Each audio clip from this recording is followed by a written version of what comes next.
Welcome to a meeting of the North Penn School District Board of School Directors, March 10th, 1998. The meeting tonight is our regularly scheduled work session. This meeting is being videotaped for community cable channels.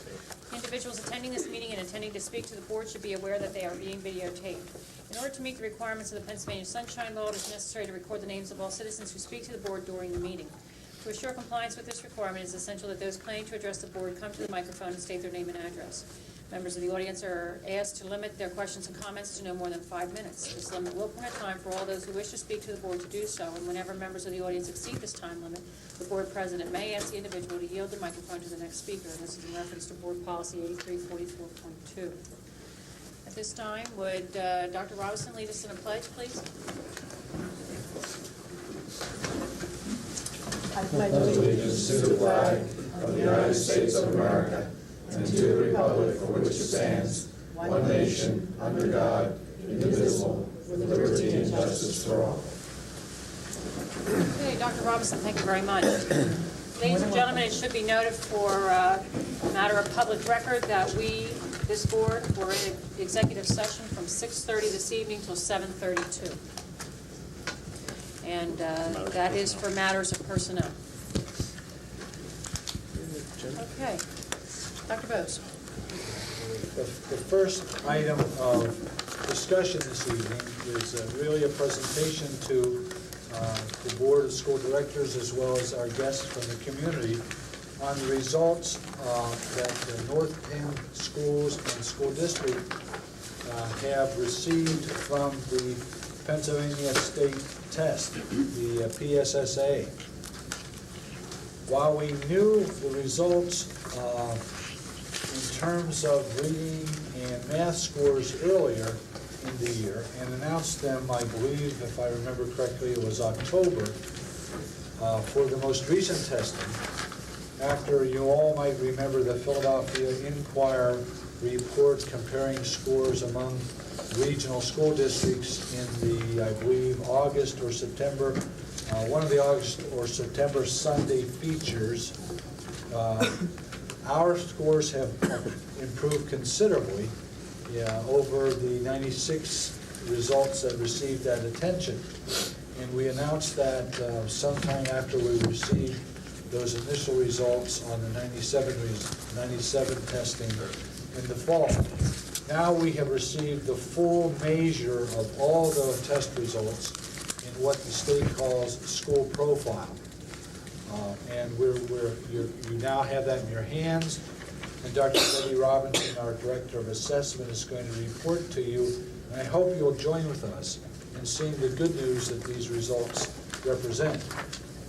In my short summary of that, in addition to Betty's more lengthy but reasonably brief summary, is that all of our schools scored better than the state average.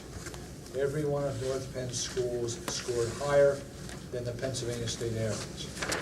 And since I get to say only that, at this point, Betty, I'll turn it over to you. Thank you, Dr. Bose.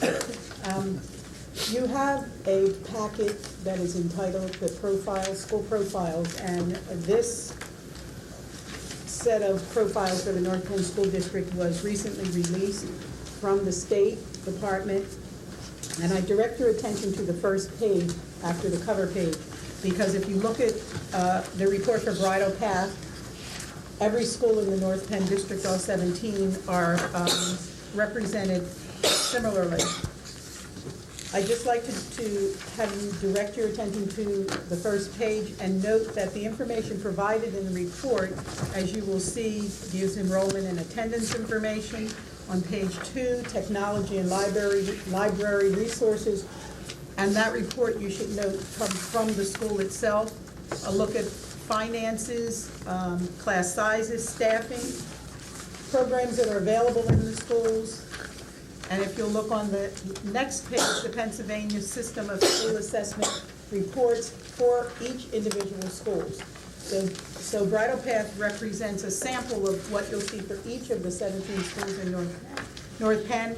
Note that the grade 5 mathematics and reading assessment results are there, along with a similar schools band. You might recall in the report that was given before, each of the schools in North Penn has a similar schools band. by which it's compared in the areas of math, reading, as well as writing. And that pertains all the way up through grade 11. And then you'll see a brief summary of the school district assessment materials that are used. A couple of points that are important for you to note is that the report should not be used to compare the schools one against the other, because the populations, the experience among staff members, income levels, et cetera, differ from building to building.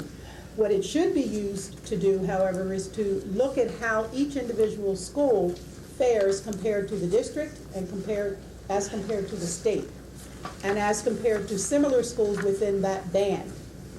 You also have a report that is a 3 or 4 page report that indicates 1997 PSSA results in a graphing form. And as Dr. Bose indicated, we are very pleased to report, if you look at this graphic illustration, that the North Penn schools rank very well against the state. And you will see the results for reading, writing, and math in the respective grade levels. And I think that the schools should be commended for the efforts that were put forth over the past year. We all agreed that our scores for 1996 were very disappointing, but I think that it's evident that our staff has done a wonderful job making sure the students take this test more seriously. So I'm sure this will make for great bedtime reading. And at your leisure, I would suggest that you look at your neighborhood school more closely. Thank you, Dr. Bose. Certainly there may be questions. Yeah, so I was saying there's probably questions from the board. Dr. Robinson, let me start with one. Under the indicator data sources and interpretation notes that are after each school, there's a percent of low income, and they have the data sources of percent of enrollment from low income families is a PDE 4034. Where does the school get that kind of information? Much of the information is received from reduced lunch applications. Okay, do you have any idea, does the school district have any idea how many people would qualify for those lunches but won't take them for reasons of privacy, pride, et cetera, et cetera? If we don't have an application on file, we might not be able to tell whether there are other people in the school who would perhaps qualify. Okay, because I don't think is that the only indicator for low-income families? Basically where we get that. Program? Yes, that's basically where we get that information. That's the only uniform indicator throughout the state, since every school district in the Commonwealth provides the opportunity for families whose income levels may qualify them for that. But as you've already indicated, Madam President, that's not a good picture. They may choose not to fill out Absolutely. those forms. Absolutely. Many people wouldn't give that information to the Right. school districts if they didn't have to. That's right. And you will see from the report, it varies from building to building Yes, it does. significantly. Okay, board questions to the left. Mr. Mousie, this way around. No questions. No questions to the right. No. Members of the audience, any questions on the report? Yes, sir. Bob Graziano, Tom Ensign. Dr. Robinson, you and I have had this discussion before about us teaching to the test when it comes to PSSA time.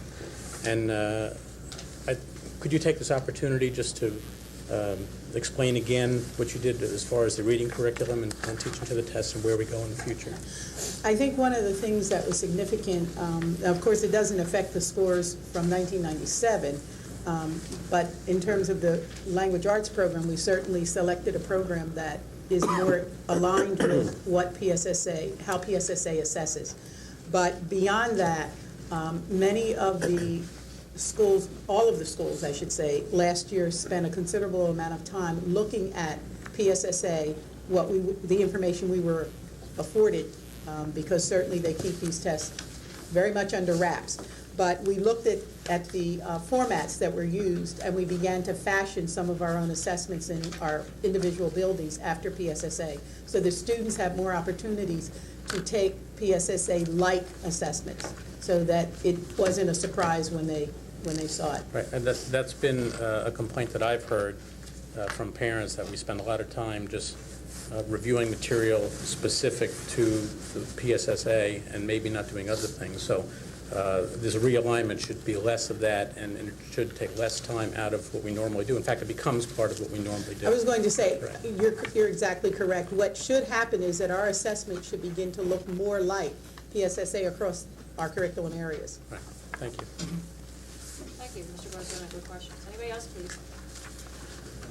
Okay, ladies and gentlemen, thank you very much. And again, would reiterate what Dr. Robinson said, and that is to take the time to familiarize yourself with your neighborhood school and take time to read this document. Dr. Bose. The next two items to be discussed are matters related to board policy. The first one having been introduced previously and undergone a first reading, and that has to do with the, I'm out of order. I'm referring to number 2, obviously, board committees, which has already been introduced.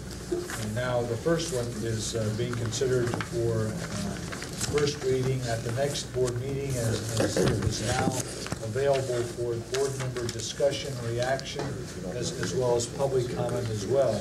And perhaps our policy chairman might want to comment on it. I don't know whether you're prepared to, Mr. Sierpinski, or not. Sure, I can give you a brief overview of it.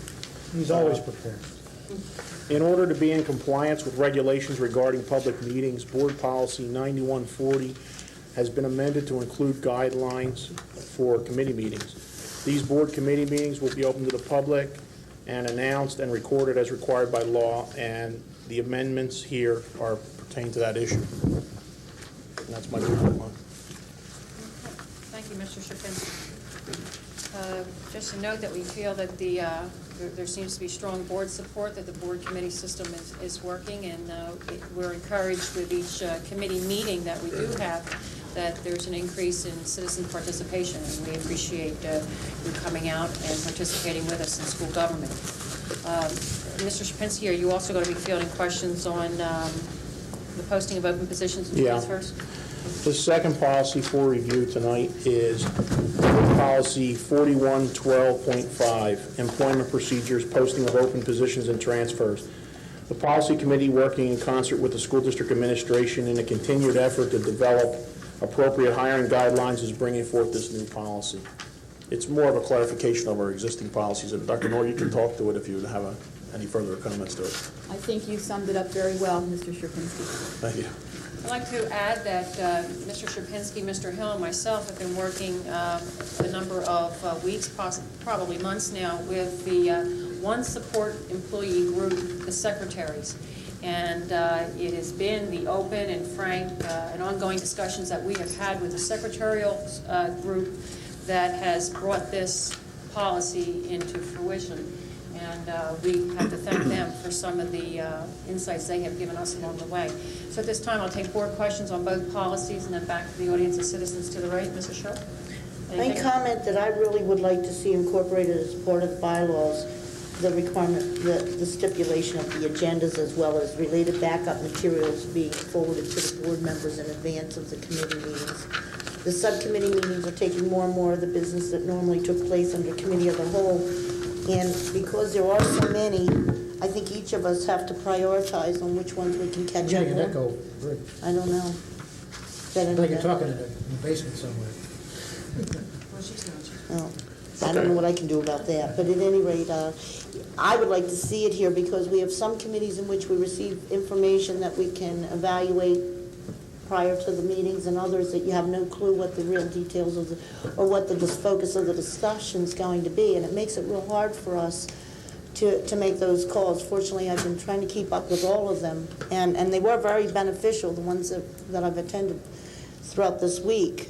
But I'd like to see that become a part of our procedure and not be a hit or miss between the ones that are forwarded into our packet, say, as whether it's curriculum or finance or vice versa with the community relations, and not having that insight into the discussions. I thought we discussed it. Well, we didn't add it to the policy. What we did was we directed the administration to do it. Yeah, that's what I thought. And it hasn't come all the time. So what we're going to do is, thinking that because board members couldn't perhaps make all the committee meetings, at least they would know what business is supposed to be conducted and possibly arrange their schedules. It also helps us, if we're not there, to come forward to these committee of the whole meetings.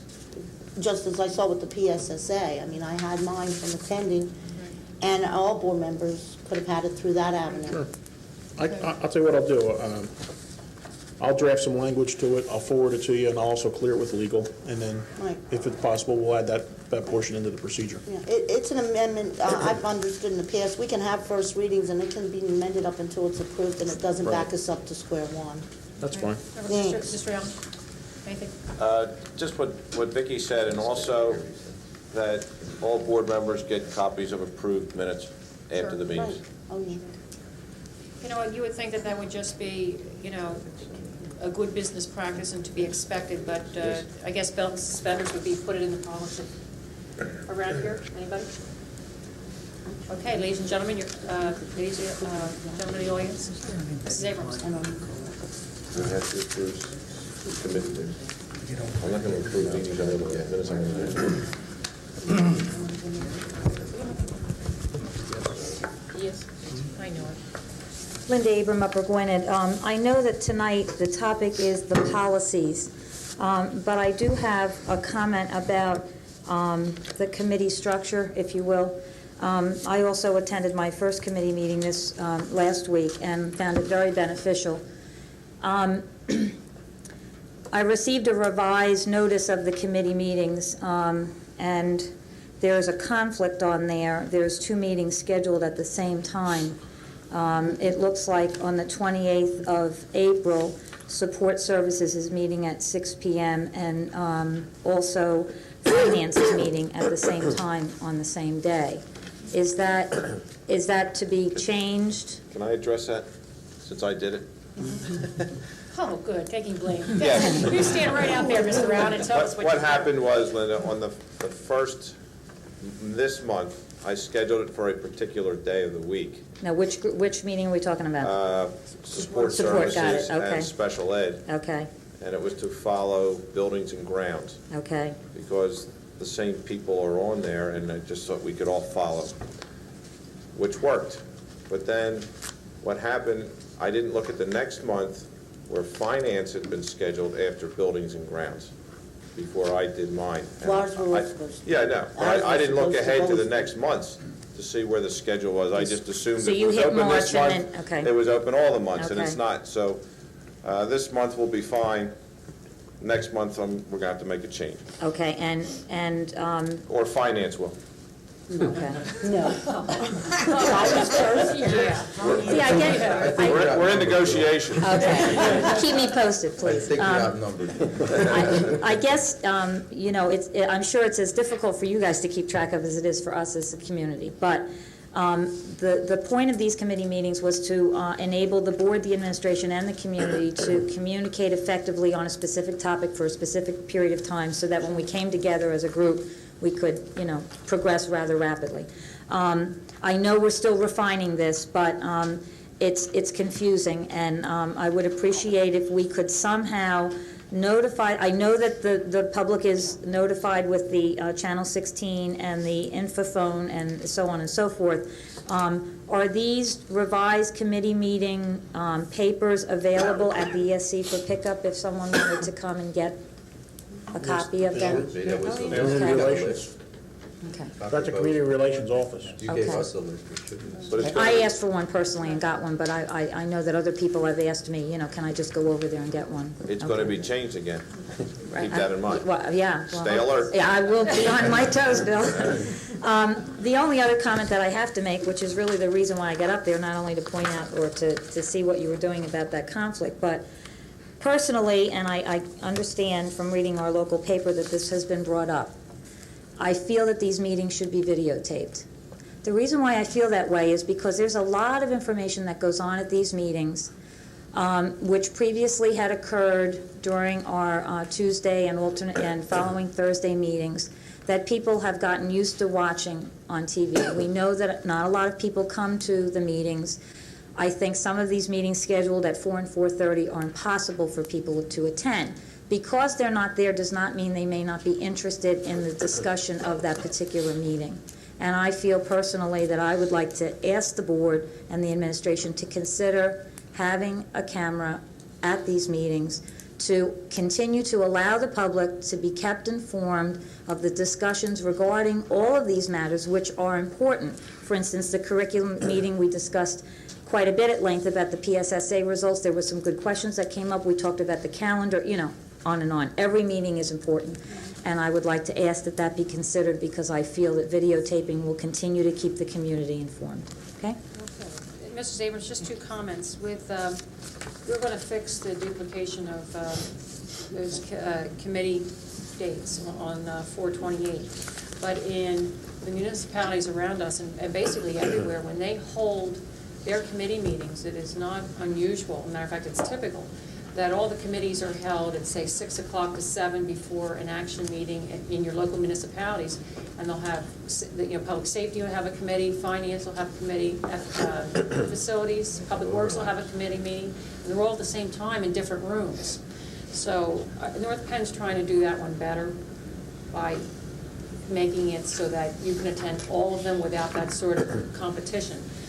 As far as the videotaping at committee meetings, that's something to be considered, but vying for videotaping attention are children's events, sports, activities, tournaments, concerts, etc.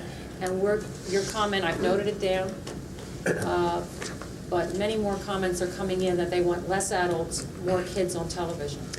There's a real interesting twist here. For me personally, it's a sad commentary because believe me, I go to many sporting and concert events. I think they're important. I love to see my kid on TV. This is critical. This is our kids' education. The things that go on at these meetings are the things that people should be listening to and hearing about. And I understand that they want more of kids than adults, but I personally continue to put that bid in. I understand what you're saying about the committee rotation, that several meetings can go on at one time. I mean, they're legally allowed to. Yeah, but I mean, when you as board members are on different committees, you're only one person. You can't be in two places at one time. So I know your effort is being made to rotate these so that they're all at different times, so that people who have an interest can participate in them without having two going on at one time where you don't know which one to go to. But again, I just put my bid in for the videotaping. Thanks. Thank you. Anybody else, please? Yes, sir. Bob Graziano, comments again.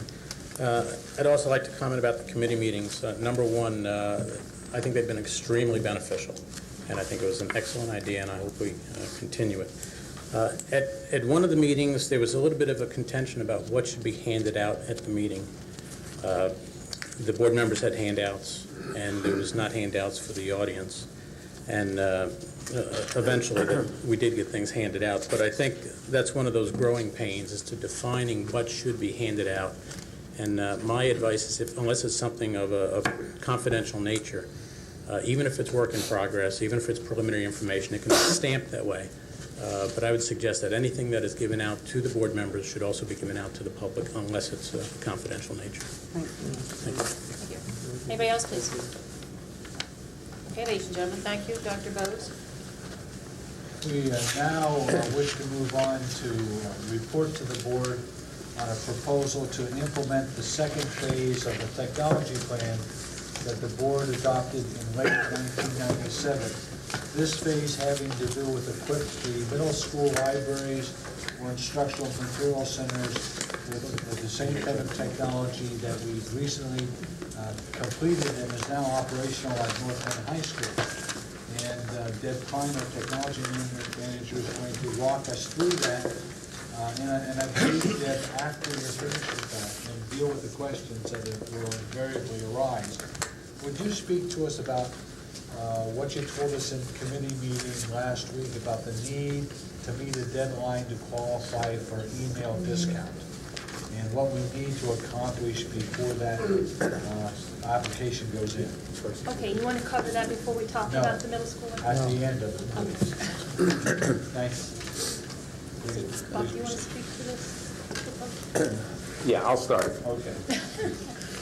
As Dr. Bose said, we bring to the board tonight a proposal for discussion for upgrading the technology in our 3 middle school libraries, similar to what we have done and completed in the high school library. This would include new file server, network, workstation, CD-ROM tower, software, furniture, and a projection system. It would allow in each of the libraries in the middle school students to have access to a card catalog via the computer, magazines and newspaper articles, encyclopedias, atlas, and Microsoft Office Suite, and in the future, an internet connection. This system would allow students to use the system to obtain research, and also in the future as a possible instructional lab in the library. And at this point, I'd like to turn it over to Deb Klein, our Manager of Technology, that'll speak more specifically to the recommendation at the middle level and its progress. Deb? And what we're proposing is based on the work we've done at the high school library. Would you move the mic a little closer to you? That's old people have trouble hearing. What we're proposing at the middle school libraries is basically a duplication of what we just recently completed at the high school library, which is 60 new workstations in the library, all networked together with reference materials online available to the students. At a smaller level at the middle school. So 30 workstations, basically the same format though, and at some time hopefully connecting all of the libraries together to further share those materials. All the libraries Any as in, specific question? all the libraries, all the middle school libraries, or all the middle school libraries and the high school? And the high school. Let's not get ahead right now. Okay. What we're Right now, proposing the proposal, the committee was in session last week, and the curriculum committee discussed these items. And the items that we're bringing forward are those that were pointed out by Dr. Hessman, in that we want to bring technology to the kids at North Penn, and we've started that at the high school. We've got that installed now. It's up and running at the high school. So we moved quite rapidly with that over the time period. And as we projected when we started with technology here in this building to bring our data system and our package in this building up to par with what was needed.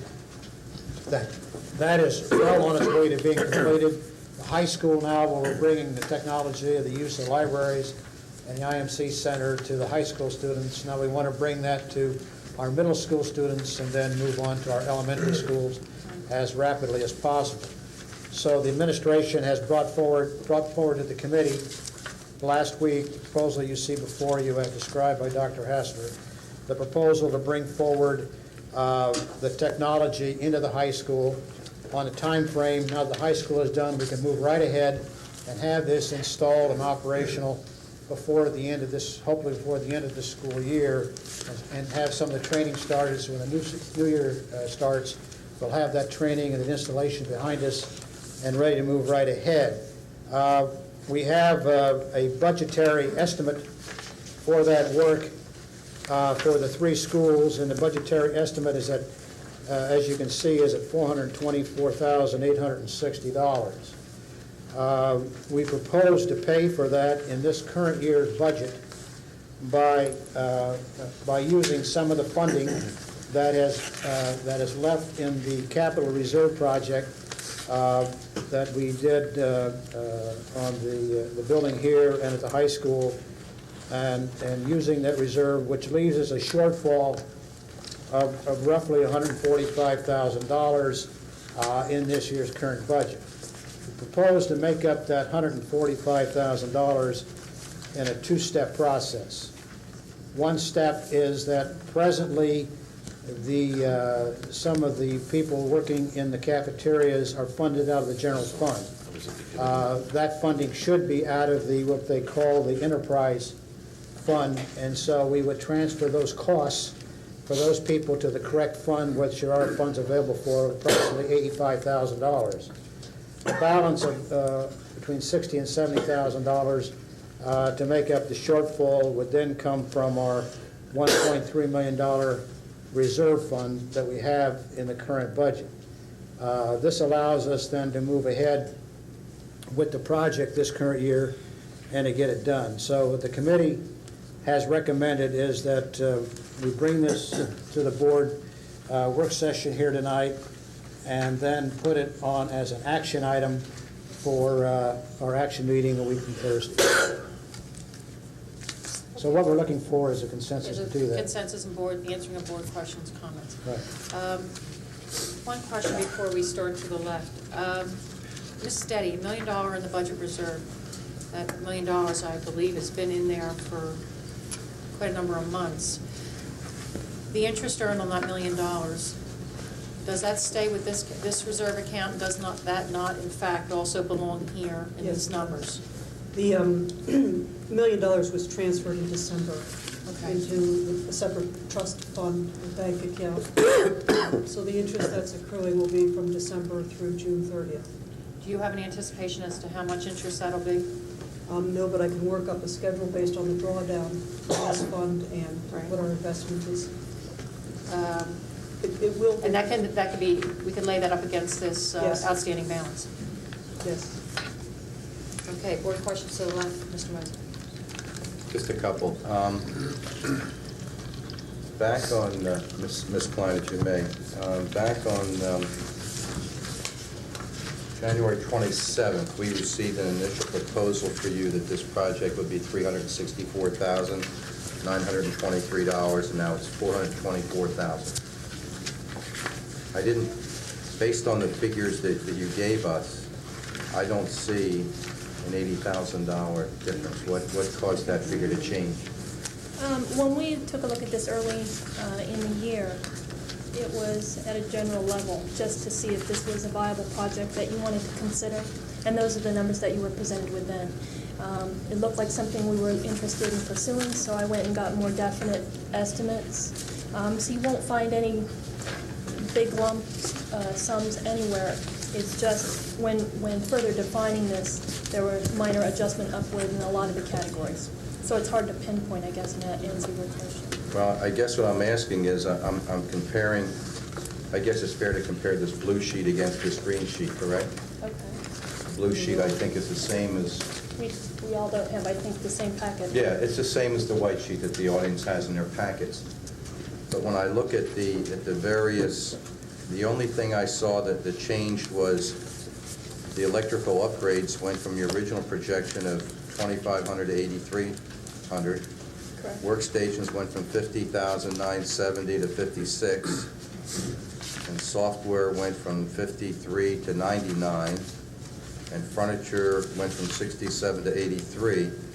Everything else stayed the same until you came down to projection system, which you estimated was 5,000, now it's 7,000. And if I take those differences, I only come up with about 10, 15, 6, about $17,000, $18,000 difference. But if I look at 364,000 as opposed to 424, that's about an $80,000. About an $80,000 difference. Or I just I don't know how. apologize, I don't have those numbers in front of me. It doesn't, it just doesn't jive with me. I don't see in the $424,000 proposal figures, that items that come out to almost $80,000 more than what you initially proposed to. Mr. Mosey, the answer is, come down a little bit farther.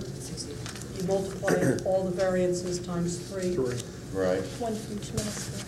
So if the variance that you just identified, you multiply those numbers times 3 to get the bottom line. But that's only $20,000 difference. Your initial variance was 121, now it's 141.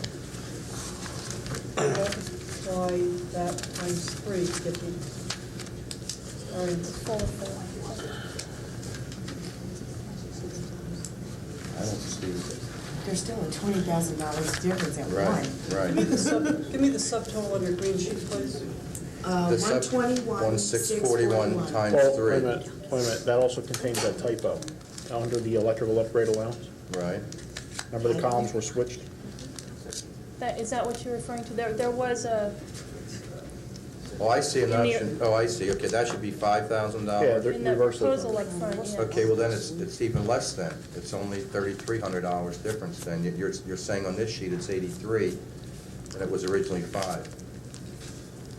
The difference between the green sheet and the blue sheet, assuming the blue sheet is last week, which agrees with this sheet, should be $60,000, correct?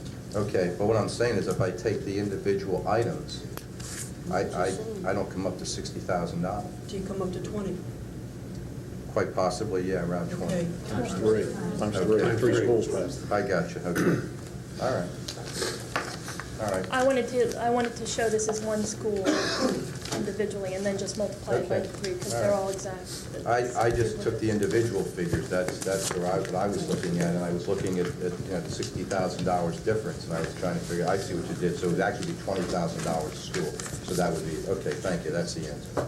Okay, the original projection was that you were, I think in the sheet, you were looking about 45 days to complete this project. And you want to start it now, so before the end of the year, so Yes, and what we're looking at there is to phase it so that we can get maximum impact. The machines will be available for the students to use mid-April in one fashion. Network will be complete mid-May for full effect.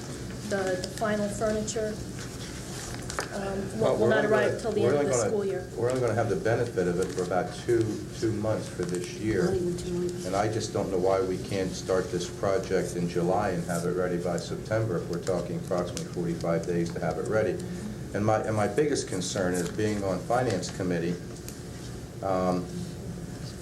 When Mr. Tracy was here, one of the things he emphasized that we should not be touching budget reserve, that $1.5 million, unless it's strictly for an emergency. You know, a sinkhole or something that's not budgeted for. Since we're looking at a situation where we'd only be getting benefit of this library for 2 months, where if we started the project in July next fiscal year, school would be out, it would be an inconvenience to the students, and would have it up and running for September. Plus the fact you have to understand that whatever we take out of that budget reserve, we have to put back in. And one of the concerns I have, and I expressed this at the budget meet, at the technology meeting last week, being on the Finance Committee, we have not seen anything on the budget yet. So we don't even know what the overall budget's going to be like, or you know, what the millage impact may be to the taxpayers at this point in time.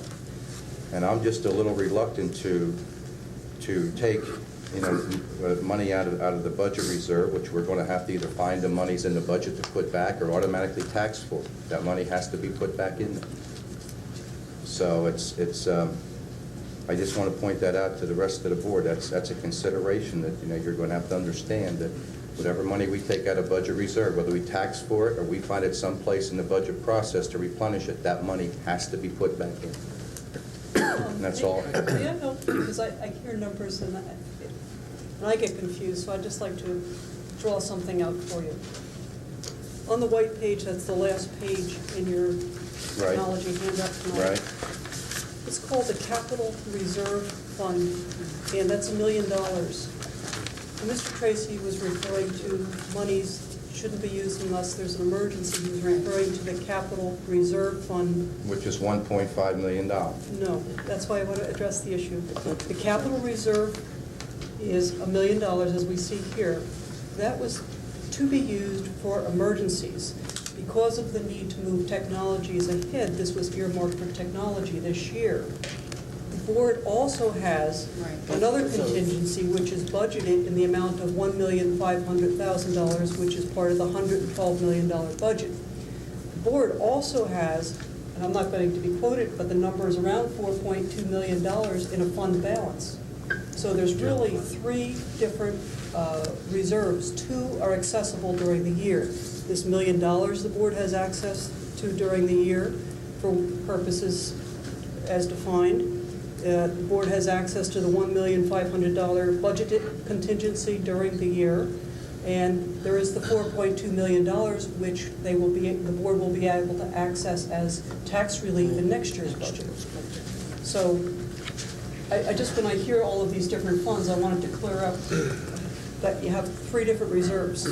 I understand that, Mrs. Deddy, but I'm just saying that in the budget reserve account, we have $1.5 million. Is that correct? We had 1.5 when we began the budget year in July. Right. As a result of transfers that I had done last month, there's about $1.3 million left in that budgetary reserve. Okay, and now we're going to, you're recommending we take another $60,000 out of this project because this will exhaust the $1 million we put in the budget for capital improvements. That's Am I correct? Yes. Okay, now, so we'll actually be $260,000 under that 1.5, which was in budget reserve. Now, tell me if I'm wrong. Don't we have to maintain that budget reserve, that 1.5 million? Because I was under the impression by Mr. Tracy when he was here that it was state law or something that he told us we had to maintain that 1.5 million budget reserve. There's no code requirement for. Well, it's recommended by the state. It's our policy. It's a policy. There's We no have code policy. requirement for a budgetary reserve of $1.5 million or $700,000. What was the percentage? But it's highly recommended. What there is a recommendation on from the state is that you keep your general reserve at about 3%, Right. which is the one that currently has $4.2 million in it. So their state recommends a 3% reserve on the overall reserve, which is, we currently have 4.2 in it. 4.2 million is there today. The state does not dictate or make any recommendation regarding the budgetary reserve. Okay?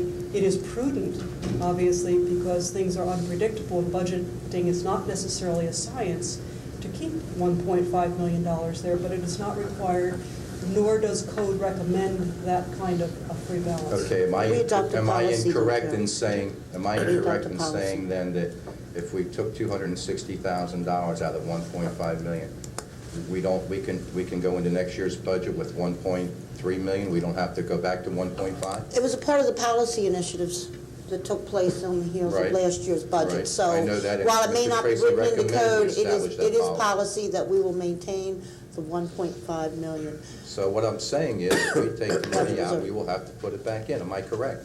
Otherwise, you're not in compliance with policy. You'd Thank have you. to, you'd have to take an That's all I initiative have, to. Madam President. Thank you. Mrs. Krieger. Thank you. In regards to the current status of the Penndale Library, can somebody answer the question, how many actual terminals we have at the Penndale Library? Workstations, I'm sorry. How many are currently in place? How many are currently in place, is that what you're At asking? Penndale? Is that what you're asking? Yes. I don't know the exact figure off the top of my head. Let's say like a dozen, but I'm not exactly sure. I'd have to look at that information. I have the inventories, I just don't know off the top of my head. Okay. Art, have you been made aware of any structural enhancements that will need to be made at either Pembroke or Penfield libraries to accommodate the increase from the current number of workstations there now to the 30 proposed? I have not. Okay, do you I mean, foresee- as far as I'm concerned, there are no structural enhancements. Okay. Mrs., I'm looking at your nameplate and it's not right. That was intentional. Was that done on purpose? No, Was that done on purpose? These are new glasses. I thought for a moment I'm seeing things, but anyway. Are you, is there any possibility of any further renovations in the libraries going to be required as far as moving walls or widening rooms or walkways or anything? Just the to house electrical, these just the stations? electrical upgrades that you see in the Just the proposal. electrical. In the event that the E-rate program does not bless us with a dowry, shall we say, with their program, what would this board have to consider in the way of funding any of the electrical things, phone systems and things like that that you're going to be applying for through the E-rate discount program? Okay, I guess I'm If we- if we're aside not- from this library proposal, something, Well, isn't that part of this? No. no. Oh, it isn't? That's No, something it's not. separate? It's a separate issue. Separate issue. It's a separate issue. Okay, all right, then I'll hold that question. I thought the E-rate said you could use the I thought libraries. that, No, that's outside. No, it's outside of the scope of this project that we're proposing. here. isn't this going to be, It's just inside the buildings. I know that, but aren't these libraries at some point going to be networked? And I'm assuming that networking would be provided through either cable or phone service? Yes, but that's another proposal that we'll bring That's not this forward to proposal. you. That's outside of the scope of this Okay. project. Okay, and are you aware, or is anybody in the department, or Dr. Hassel, Dr. Bose, aware of a current program being facilitated through the Montgomery Home and School Association And forgive me, I was going to bring the form with me tonight, and I forgot to put it in my briefcase. But I believe the name of it, maybe Mr. Gordon can, because he probably got one too.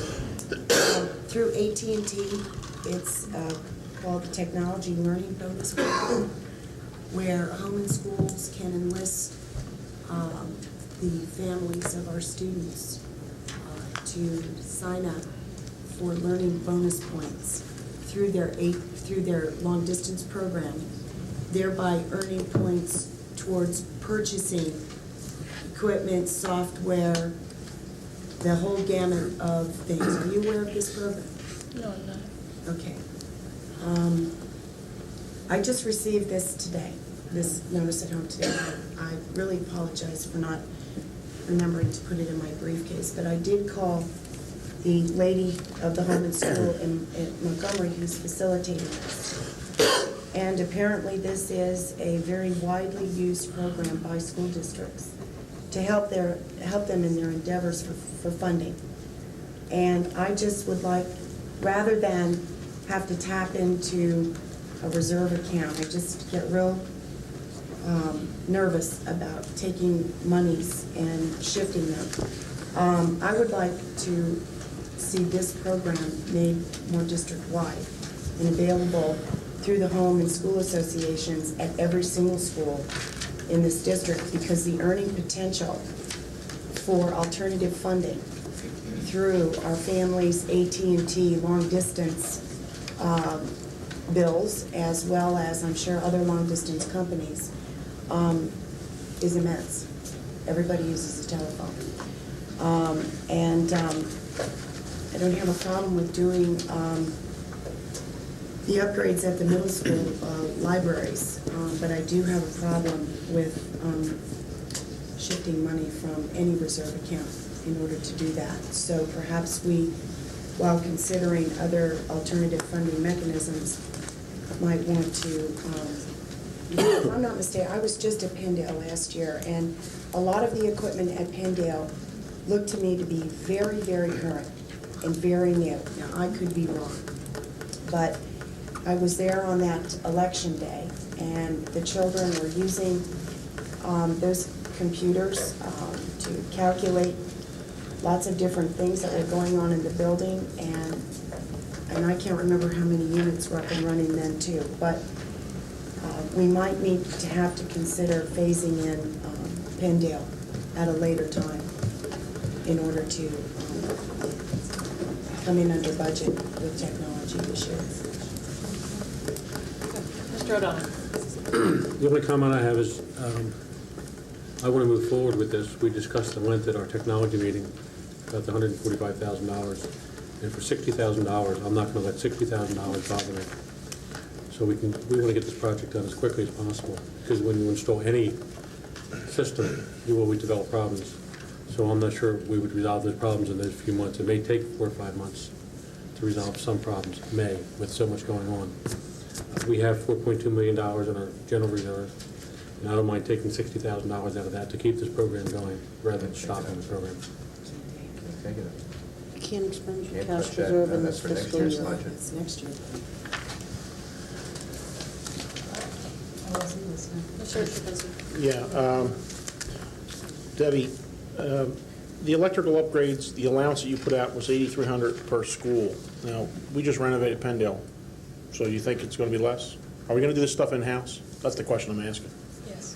In my initial discussion with Deb, our most difficult building to do, quite frankly, would be Penndale, only because our source is furthest from the point. Sure, sure. And we're coming up, if you're familiar, we're coming up from the ground floor to the laundry and up into the MC. But we're comfortable, in fact, we had a conversation today with the electricians, and we're comfortable with the ability to do it and do it quickly and do it inexpensively. Our Okay. electricians. Our In-house. electricians. Our electricians. Whenever possible, I'd like to see it be done in-house.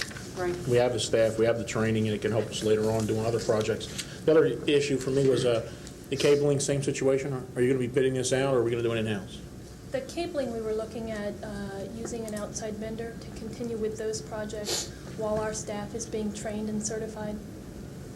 Okay. Sharice touched on an issue that I want to touch on. Reusing current equipment. Are we able to upgrade some of the equipment that we do have in the IMC? I know at Penndale there is some current equipment there. I was there. I toured it. And what I'm asking is, what are you doing with the stuff that's sitting there now? We've come up with a migration plan for all of the equipment for the libraries to move to places. I didn't come prepared with that information, but we didn't feel that there was any equipment there that we could cost-effectively upgrade to work under this system.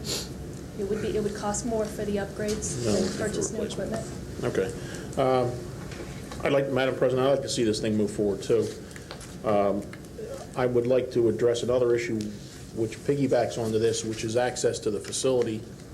I know I have a student at Penndale, and I know that after hours it's impossible to get access to the library. So I'd like to make sure that we address that issue in the future, because we might as well get the maximum use out of this thing that we can. And since students can't get in after school hours, which a majority of them like to do projects, and not all of them have access to some of this type of equipment at home, it might be something else to consider. And the last issue really is training. Have you been training the staff to prepare for this? Yes. Thank you. No other question. Thank you, sir. Mr. Hill. No, I think as chairman of the committee, of course, I'm bringing it forward for acceptance, and you know, the debate, or one of the questions is, do we spend it out of this budget or spend it out of next year's budget? It's still going to cost the same amount of dollars. So I think it behooves us to move as quickly as possible to get it done. Okay, Mr. Hill.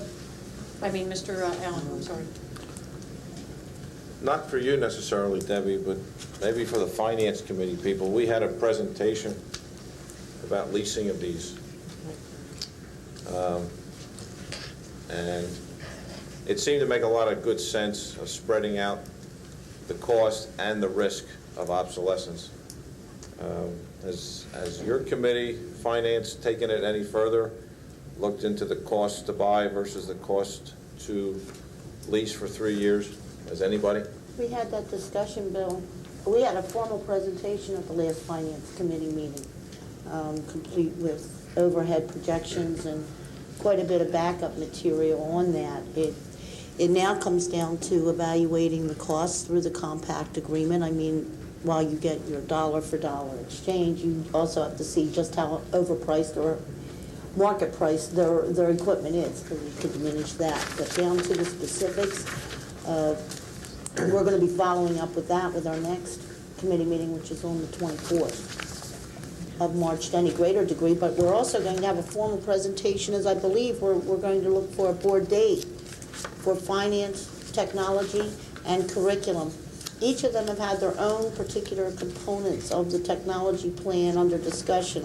Fortunately, I was able to attend all three. I sat in with the curriculums, I sat in with the technology, the one more specific to the technology committee, and the financing. What I'd like to do is bring those three components together for a more formal presentation. That's going to be an item we're going to bring up next. And we'll probably be moving forward with the I think that's something that Ms. Klein asked for at the technology meeting, was to make a presentation. Right, to bring all those three separate meetings together under one. The only thing I would like to add is that Compaq was the only company that's come forward so far that made any kind of a presentation as to leasing and purchasing. And I know from the technological information I received, there are other companies out there that actively are seeking this business as well. Yeah, but I don't want to see another Penimation deal again. No, I'm not saying that, but what I'm saying is I think it's that our Compaq may be ultimately the way we go.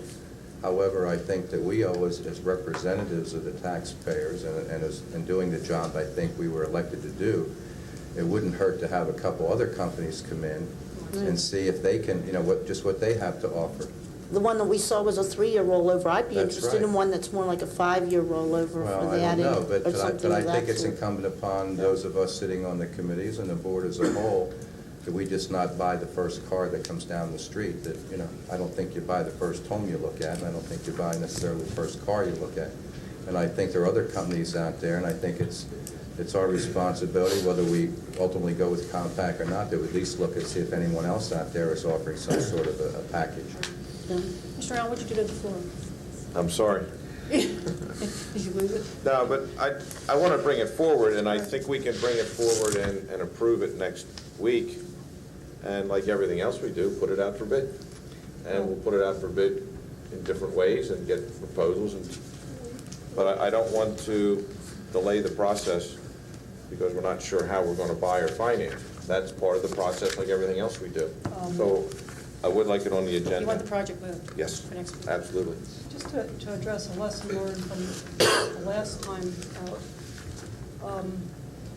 you'll have on your agenda some retrospective approvals for purchases made for the high school library and for the ESC that we made off the state contract, Commonwealth Purchasing.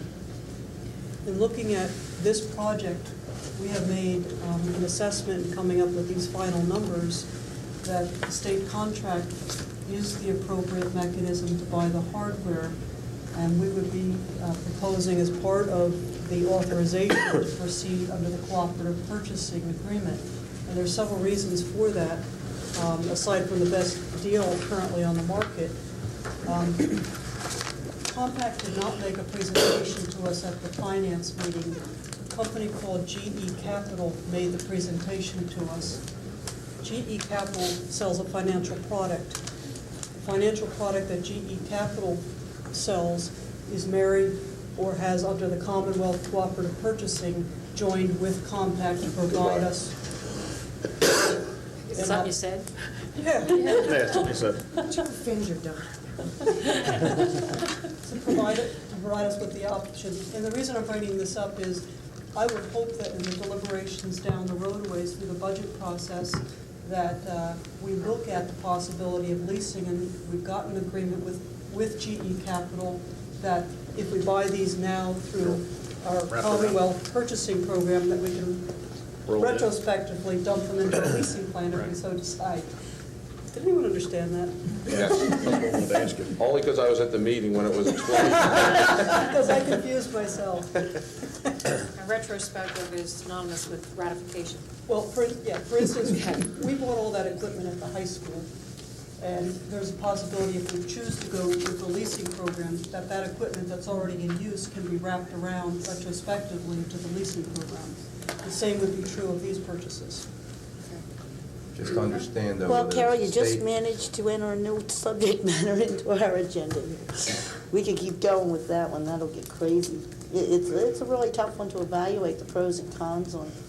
I sat through the committee meetings, I think they were very. I'm done. Oh, I'm sorry, I thought. I apologize. It's all right. I had another question. Well, then go right ahead, Mr. Allen. I'm sorry. Humorous sometimes. I want to make sure I understand about the questions that were brought up earlier about whether we spend it out of this year's budget or next year's budget. I don't know if I'm misunderstanding but it doesn't cost any more whether we take it out of reserve this year or tax for the reserve to replace next year. Am I correct? You are correct. Okay. It doesn't matter. Thank you. I just wanted It doesn't matter. to make sure I understood that. Thank you. Go ahead. On the budget reserve, I have to at least back pat on some of his claims regarding Mr. Tracy's position on the budget reserve. He clearly felt that it should be there for contingencies and emergency situations. Matter of fact, his definition within the budget was that this account is not an expenditure function or account. It's strictly a budgetary account to provide for the contingencies. However, it is expected that there will be situations that occur that you use that money for. We did by policy have it that we as a board would commit to a $1.5 million budget reserve, which would leave us certainly moving into next year's fiscal year to compensate for whatever's been drawn down, the $200,000 that has already taken place, and whatever we decide here. Just for the dialogue of the whole committee of the whole meeting that we're sitting at now, well, the way I saw it, I said it depends on what you really need to evaluate this project for its value, and whether or not you feel for the monies being requested, does it bring forward the educational value that we're looking for from a technology plan? And I think it's a good plan. I think it promises to bring a lot more technology access on board for the amount of dollars that are being requested. I do have concerns still about the equity issues, which I've raised to the committee several times because of Penndale's size. It's double population as compared to Pembroke and Penfield.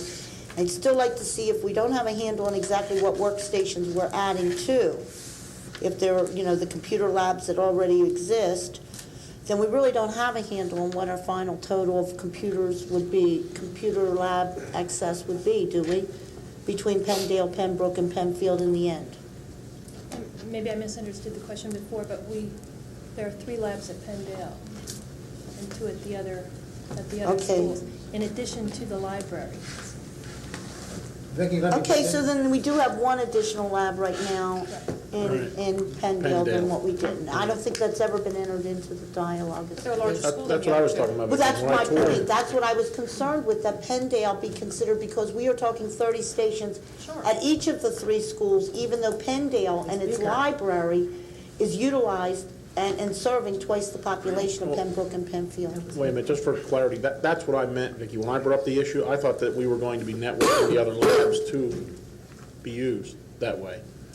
That's what I meant by what are we going to do with the current equipment? Are we going to be able to have access through that current equipment to this library upgrade? Just as we plan in the future, hopefully, to network all the libraries together. Right. Current equipment in the labs. That's what I meant, I'm sorry. Well, it's the equity I meant issue. both, actually, but that's what drew the question, because I wanted to know what we were going to do with the existing equipment. The equity issue, yes, on what we have between those buildings, given the diversity in the population counts. The only problem I have with the plan moving on the timelines that are here, and it really is dealing with the access to the library during the conversion period. I don't think the audience has these papers that are at our desk, do they? They have the chart, because it's not on my agenda, it was at my table. Okay. All right, fine. If you look through this, it says, we're showing that our servers, our electrical upgrades and our servers are happening between May 3rd and May 17th. Our furniture is actually expected to be arriving after the school year has ended. And as far as the ordering and delivery of the furniture. And I guess the only thing I'd say is that with this equipment expected to come online at the very end of the school year, why would we really want to even interfere with the excess of at least the facilities that we have right now for such little gain at the end of the year? Because I know that the library was down at the high school. I know that my son, and there was some exceptions made by teachers because of the fact that students could not access the library during this period of conversion in order to fulfill some of the project requirements that were out there. And as I look at it, I'm wondering, this sort of, since there is some disruption for such little additional gain in time for the end of the year use, wouldn't we want to move forward, have the most up-to-date and do this at a period of time when the libraries are automatically down because students are out of school at that point? I can make a couple of comments to that. First of all, what's delaying part of the project is the furniture. It still amazes me that we can get all the technology in faster than we can get furniture, but the schools have already lined up temporary furniture ready to go. They'll use that in the interim until the furniture is delivered, so we would get access prior to when the furniture was delivered. But what's your best date for actual use? We can start For actual populating full some of the workstations. We can start populating some of them in April. Bring up the full network at the beginning of May as soon as the electrical upgrades. That's the last month period. That's the last pretty month. decent. That's, well, I'm seeing May 17th on if this she can sheet. start doing that, how can she do that? The other comments you made in regards to the high school library, with the time constraints that we had to pull all that together, it was a decision by the high school to close the library for the interim so that the librarians could be properly trained and we could get everything in place. But that's not necessarily how it has to happen. We can do all of the work after hours, and so it would not disrupt, and the training could be done outside of outside of library. So in that regards, it doesn't have to impact The downtime the was only a library. few days, wasn't it, Mrs. Klein? Yes, but that's what I'm saying, even for the middle school libraries, we really don't have to have any downtime. Okay, I'm just looking at something that's coming online at the last month before you've got a 3-month downtime for the student body and what have you right around the corner. At least with our high school libraries, it did occur, but there was half a school year left for it to be utilized to where it made a big difference in getting that online rather than waiting the school year out. And that's the only thing that I wanted to hear the explanation as to why for the 1-month difference would we enter into this rather than wait for that June 12th date. Okay, what are the consensus? You support this, or? Oh, I think it's a worthwhile project. On the My agenda only for concern Thursday? was on the timing. Okay, but on the agenda for Thursday, yes or no? For which part of it? The project? The Okay. proposal. Fine, I have one more question on the needs assessment issue. It hasn't been introduced here yet, the electrical needs assessment issue. Doesn't relate to That's nothing to do with this. I thought the electrical needs, Yeah, that's the piece at the end of the evening. separate piece? Yes. Okay, that's fine. Yes? That's okay. Okay, Because I'm like, really, I'm still baffled by this. Debbie, please just explain to me one more time. I don't understand why we only need 30 workstations at Pendale. If there's a larger population of kids there, you've noted here that at times there's 3 classes at one time in the library at Pendale, and that 2 classes at a time at Penfield and Pembroke. Please know my main source of reference is Pembroke, and I know that there's 1 class in the keyboarding section of the library where the children are taking keyboarding or lunch study, typing up their reports and stuff. I've never been in the Pembroke Library and seen 2 full classes in the library, ever. Okay, now I do know that they have a side room there set up with computers for keyboarding, but I don't understand why we only need 30 workstations at Pendale. And Dr. Because I of don't a know if you larger wanna population. expand- Are you recommending I don't more know if you want to space? expand upon this, but basically what we looked at was the space available and the traffic patterns in that library There's only so much room. and class size. and the There's only class so much size. room. And The you- library's only so Yeah. big. Going through that assessment. Yeah, I know, but my we came up point with is a the That came out of the libraries at technology Pembroke and Penfield are smaller than the library at Pendale. Not much. Oh, yes, it is. But we feel we can accommodate the 30 computers at Penfield and Pembroke, and we also want to see how it plays out at Pendale, rather than order 60 computers at Pendale and find that we're too cramped. So there's no rule that we can't in the future add to Pendale, Right. but we want to make sure that we do it in steps. And make sure it's manageable. Okay, cabling. You mentioned that the in-house electrical wiring would be done by arts crew. Cabling, why would that be different than The data electrical cabling? wiring? The data Yes. cabling? Yes. To ensure that we have a 15-year warranty on the cabling that's done, and our infrastructure is done properly. The cabling must be done by certified installers.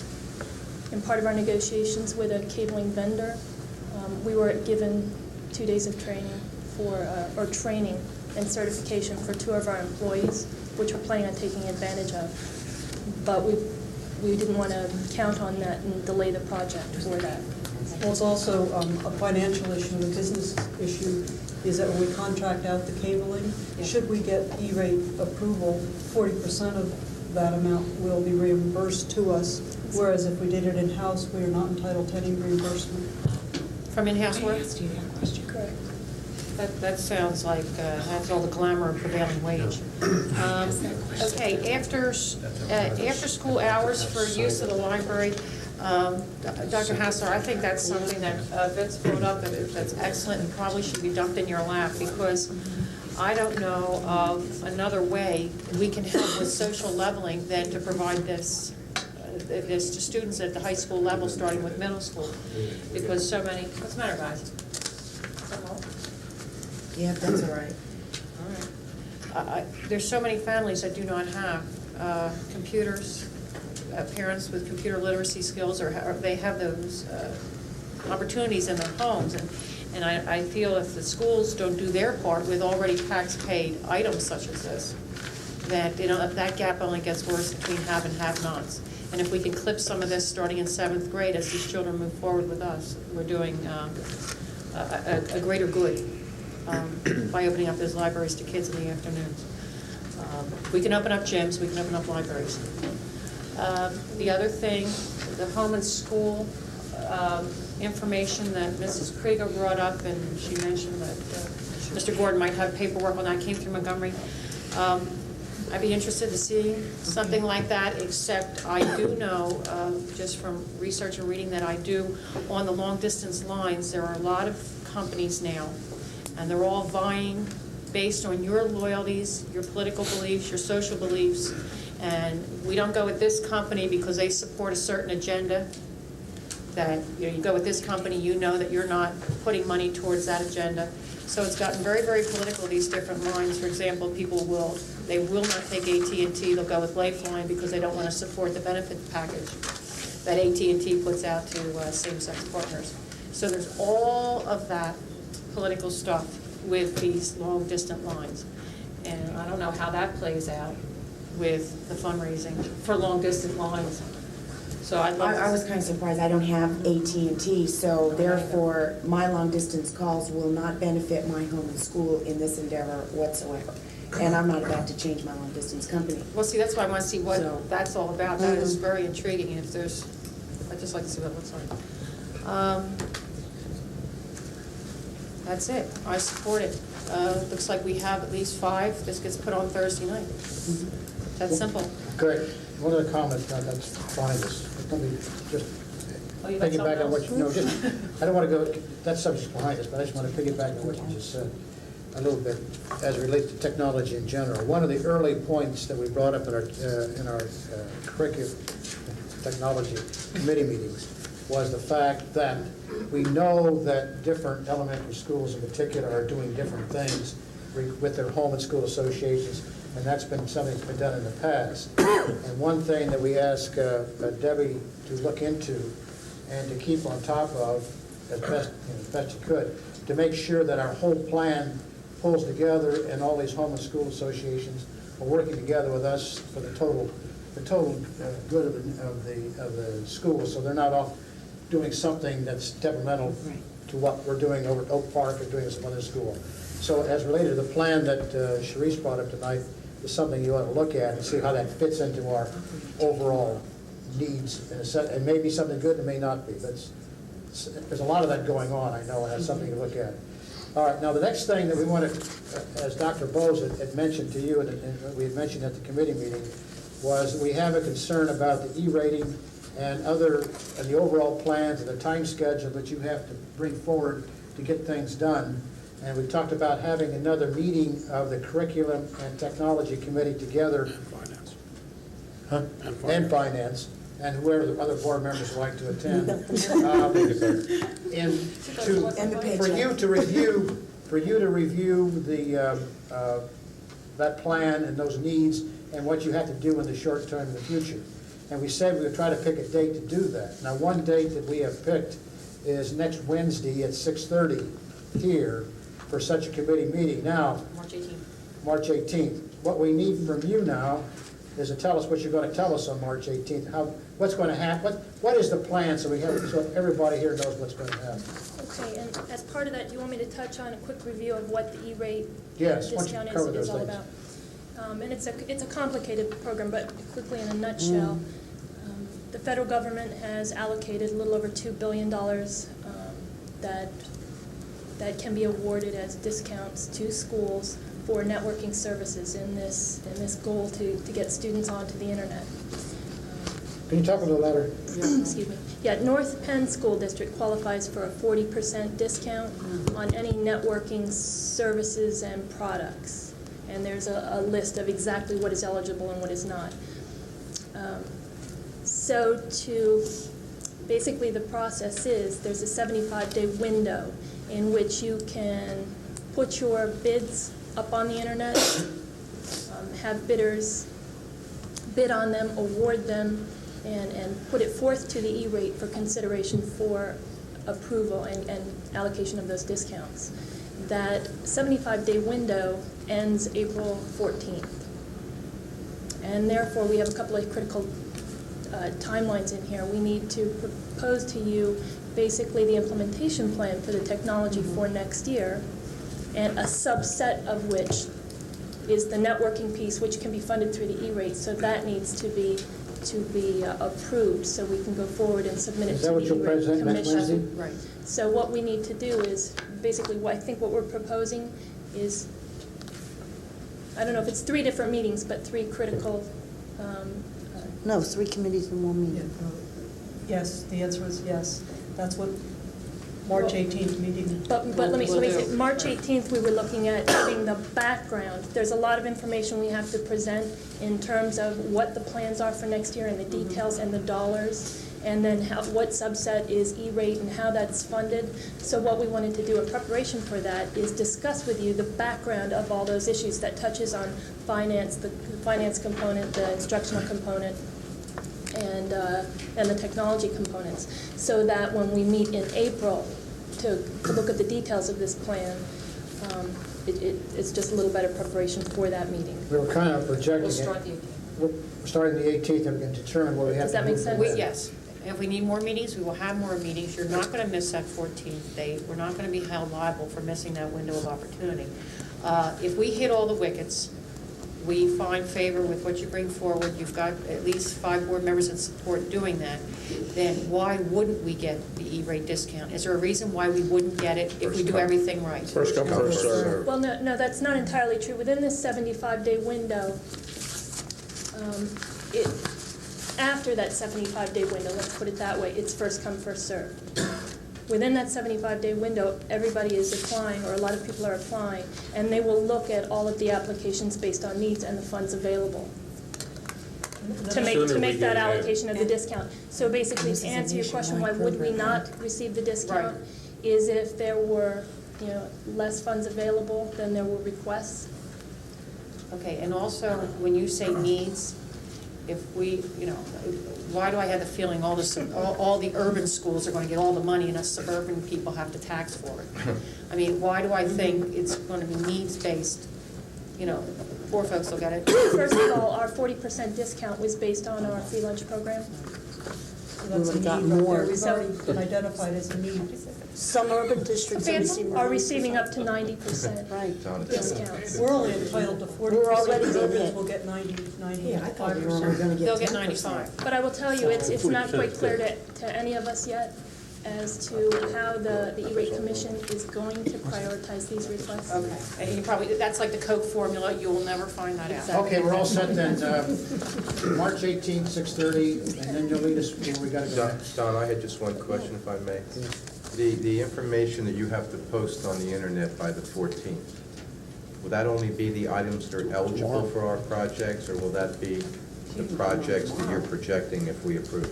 Because I happened to read the email last night, I went over it again, and they had a list of what's eligible and what's not, like workstations and laptops, they're not eligible. Wiring is, hubs are, things of that It's nature. basically a subset of what we're proposing. So you'll only be to you for posting on the internet all of those eligible all those services eligible and items. products. Thank you. Question, Yes. because I didn't want to overlap, but with this middle school project, is this going to be a part of our submission? The middle school libraries that we are discussing right now was never clearly stated. Was this Said we could. an integral part of our submission? The network components Complete the are, project. The network not the components. workstations and those. No, but it did say in the Items that are information I Right. read that even projects we've completed within the last few months, like December, I think was the cutoff, we can still apply for some discount for like the IMC, for example. Exactly, and the upgrades here as Right. of January 1st, as well as all of our telecommunications. Okay, Ms. Klein, let me finish. The other part of this that I think we need to realize that from that meeting that we have there, as I've been reading through and looking at the bidding process that the federal government is allowing, I think Carol's going to need some solicitors' advisement in some of them, because as I heard, okay, there's the federal government's provisions for how you handle this. Well, they're not necessarily compatible with Pennsylvania state law bidding practices. And I don't believe that somewhere you do have to make them compatible. I don't believe Well, that. that's Carol's job. No. Carol does that with the solicitor, and she's responsible for that. Okay, what I'm saying is that with the timeline of that meeting, there's also, as she gets the approval to move forward with this, this is gonna be a more complicated process than you might normally think because of all these technical The thing to provisions. remember here is this is federal money Right. granted by a federal agency on a grant basis that may be exempt from any Pennsylvania bidding laws.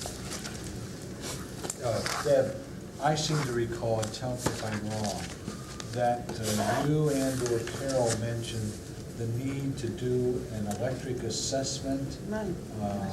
And the need to contract with an agency to perform that service. Would you comment as to whether or not that's a part of preparation for the E-rate grant competition, or separate and apart from?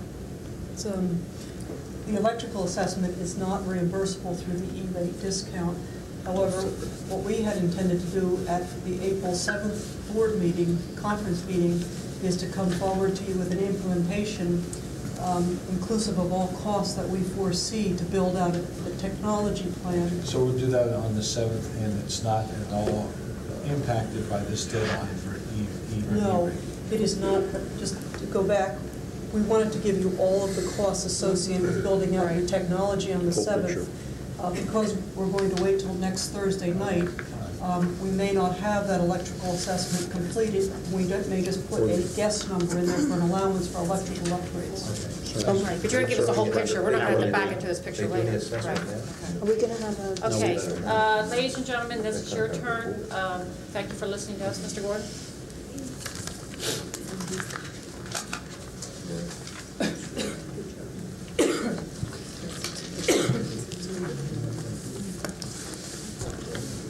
Good evening, H. Bruce Gordon, Montgomery Township. $60,000 to take from a budget to bring 3 middle schools up to the 20th century with computers is money well spent this year rather than next year. Let's spend it, let's get those computers in.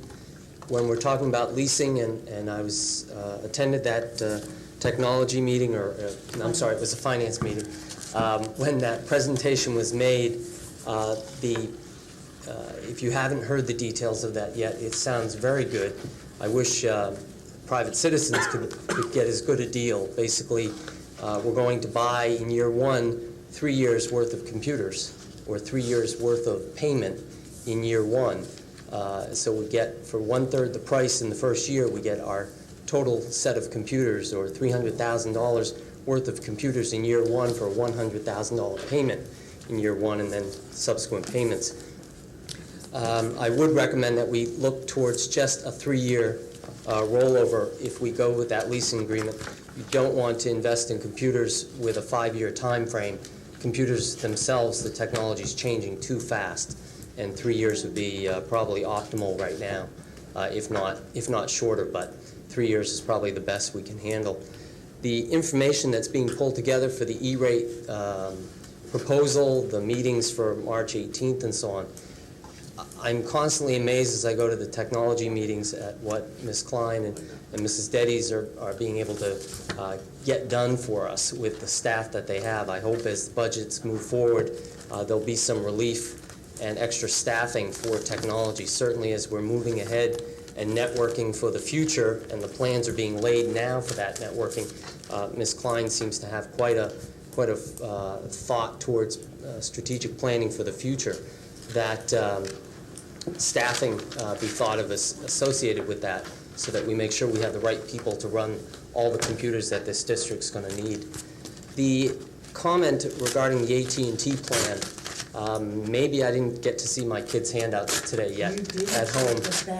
I didn't check the backpack, and I didn't see it running in tonight to make dinner to get to the meeting. That kind of plan, and any other plan like that, certainly we should take advantage of anything, any corporate money that we could get. I don't see that kind of plan where if we are subscribed to AT&T and if we let our schools know about that AT&T is willing to hand over money, so to speak. I don't see that as any different from us handing in our local supermarket receipts as far as gee, well, we're associated with this program or we're associated with that program. I don't see that there should be any stigmatism associated with that.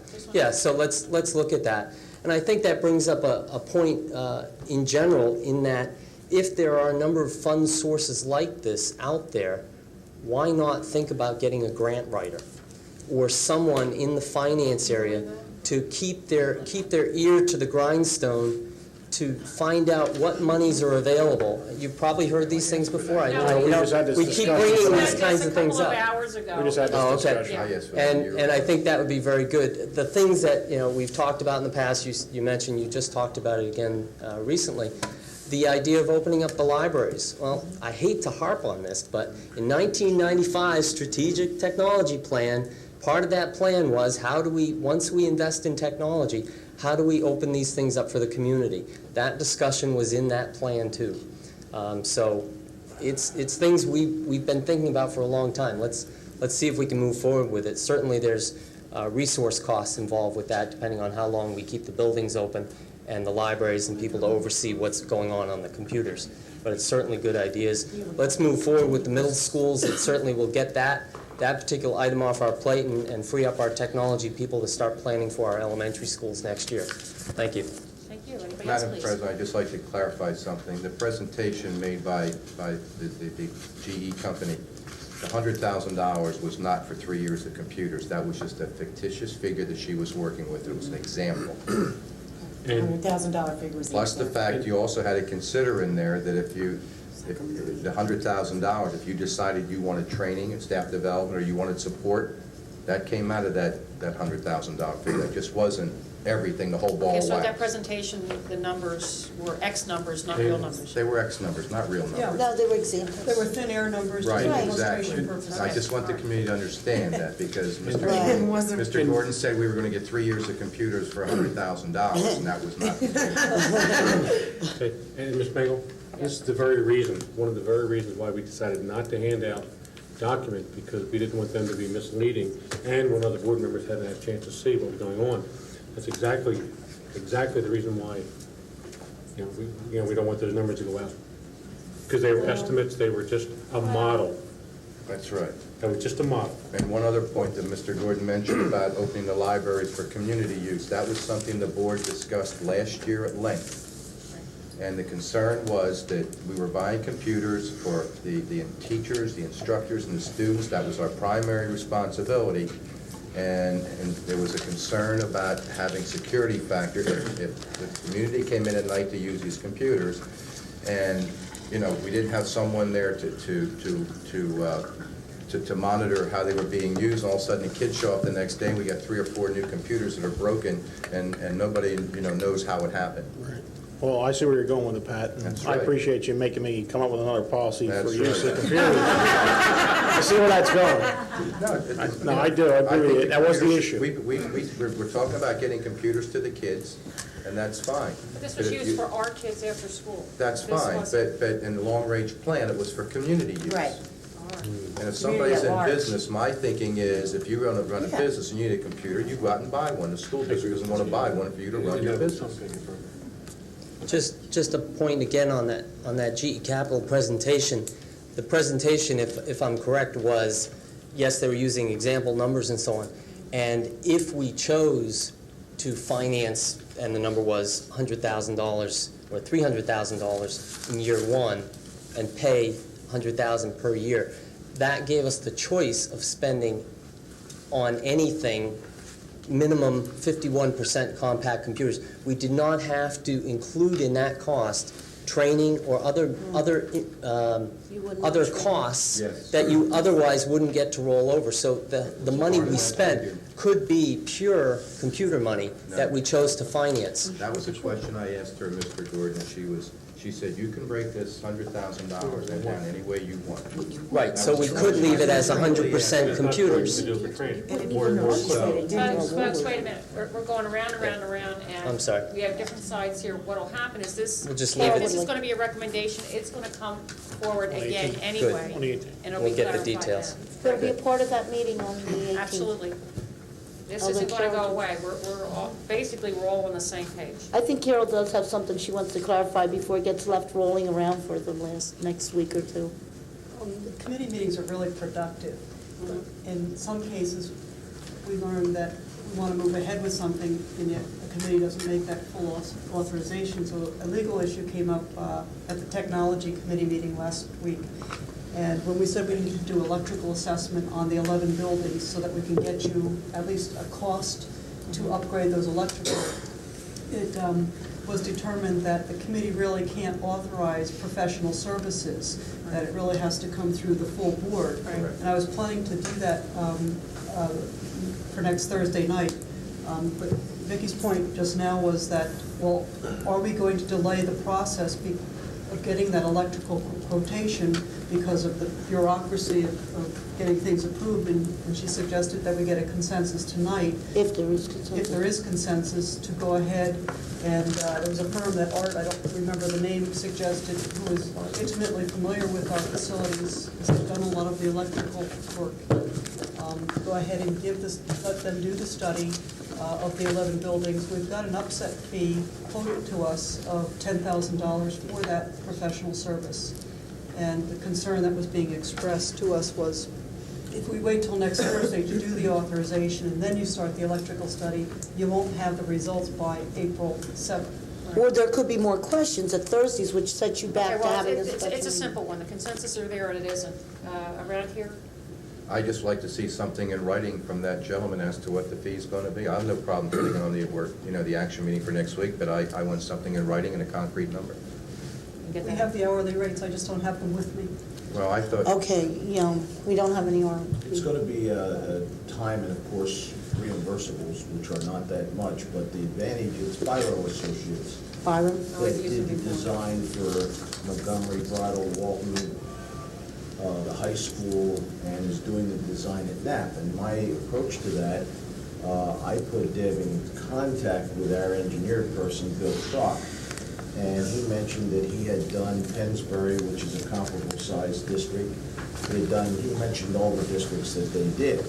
And I saw an advantage in light of the fact that he designed the systems at Montgomery, Bridal, Walton, and Gwinnett Square, and he's now designed the system at Knapp, that if we're doing it on a time basis, we should enjoy a good rate. I think Because he all already has most of our products, right? Well, he Our knows results. what the systems are in that building. And, I mean, we did it for the secondary buildings, but I don't feel confident enough to go in and determine when we get into older buildings, whether we have enough from the street in current. I mean, we're learning now, we have capacity in the buildings where we've put systems in. The high school is finished and operating as of today. We know we can do it at Brookfield and Dale. Of course, with Dale being new, we knew we could do it there. But there's some of our buildings that there has to be an assessment. Do you have enough power into the building when you think about putting 4 computers or 2 computers or whatever the number is in each classroom throughout the building? So I merely suggested Byro, and we've just had good results with them.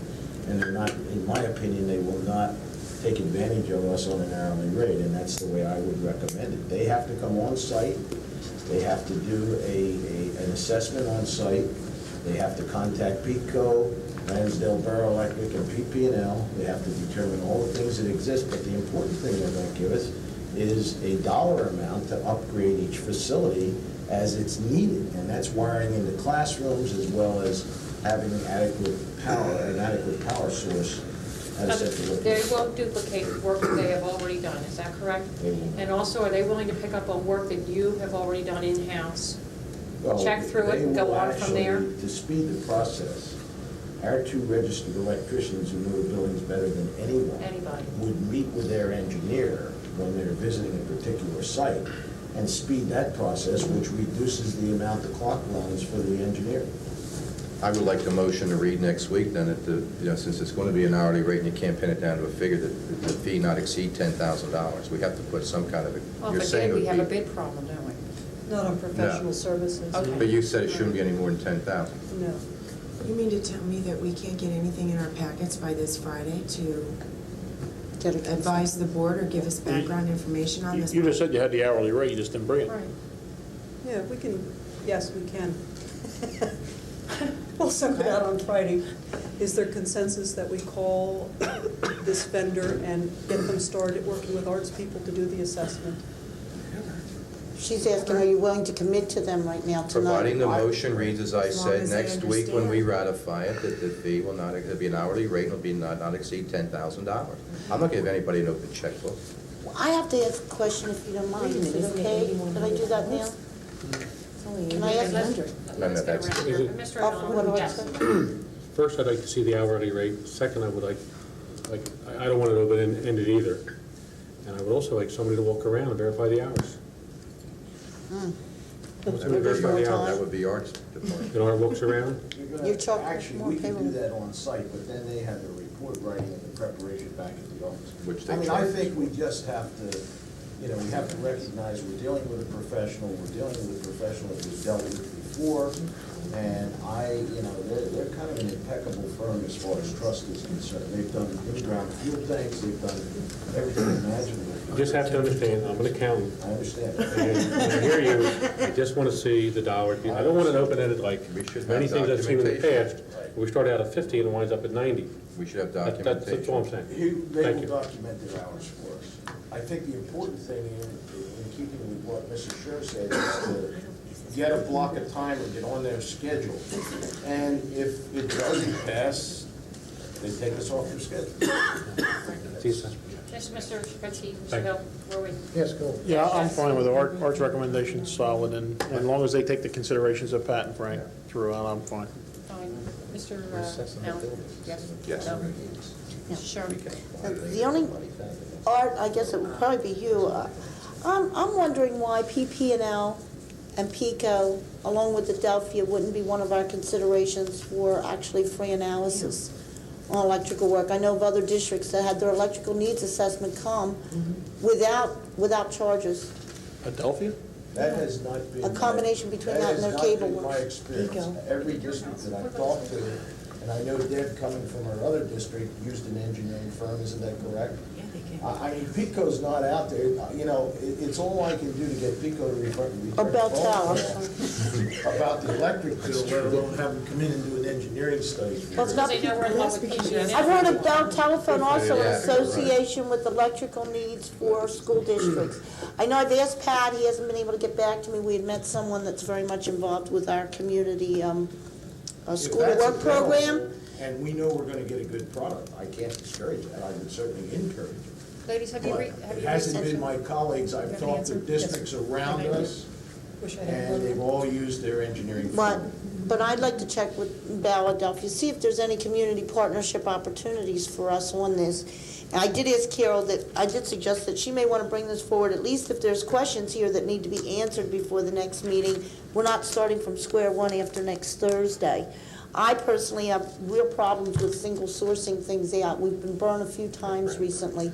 I've heard a lot of blue light specials that have been run by one person, one vendor, and a good deal because they're familiar with the district, only to find that projects have cost twice as much as we expected. So I'd like to get a grip on these prices, because I'm just coming off the heels of science labs at 90,000 that turned out to be close to Ladies, you have an 300. answer for her, don't you? Go ahead. So I On need her suggestion of the business partnerships or the the community Adelphia. partnership. It's totally a foreign area for me, and I guess we're in a time-sensitive situation where we have some expertise that's been known to the district. And at this point, if you sat on the adage that you get what you pay for, I would be inclined to pay for the services so that we can hold them accountable for their findings and their documentation. The hourly rate is $80 an hour. Okay.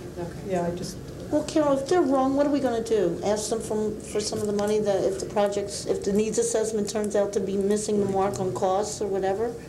I don't know how much accountability you can They have. have far more to lose with their relationship here. Very often.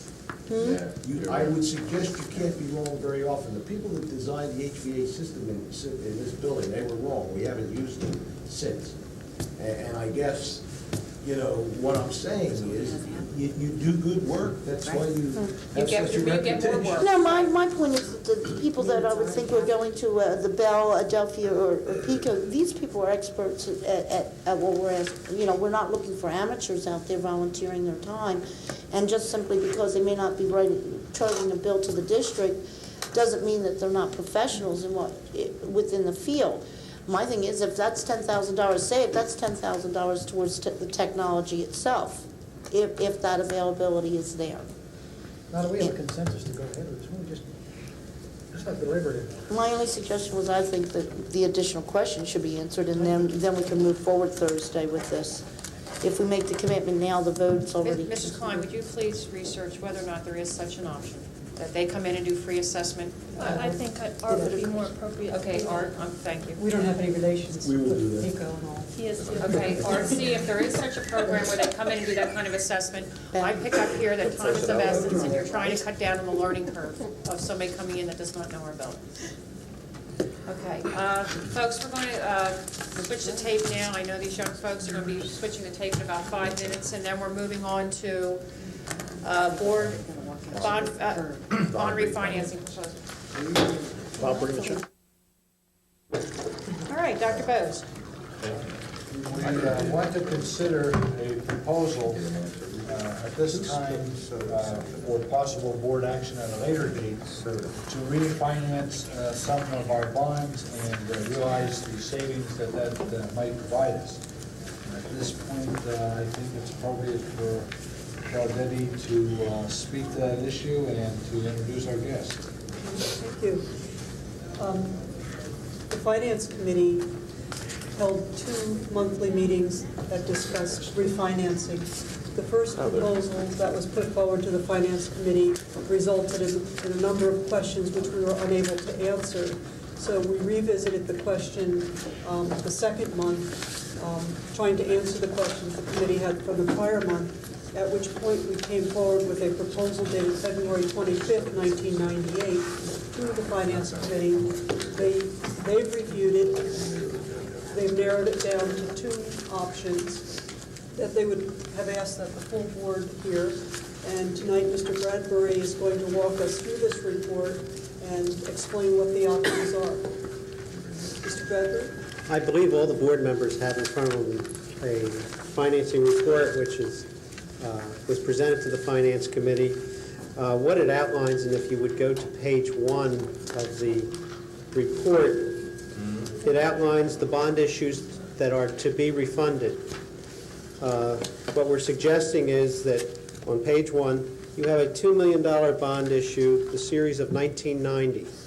The interest rates on it, as you see, and it is weighted at the end of the issue, it has to do with, that was one of the issues that for some reason they took the middle of it out and was still left with 3 maturities at the end.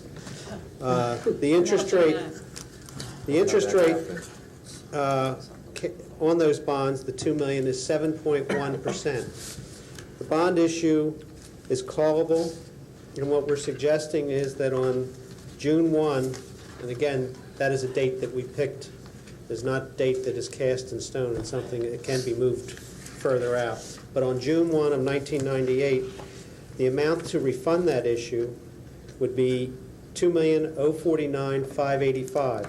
That is made up of the 2 million bonds that are outstanding and the accrued interest, and that's shown as part of note 1 at the bottom.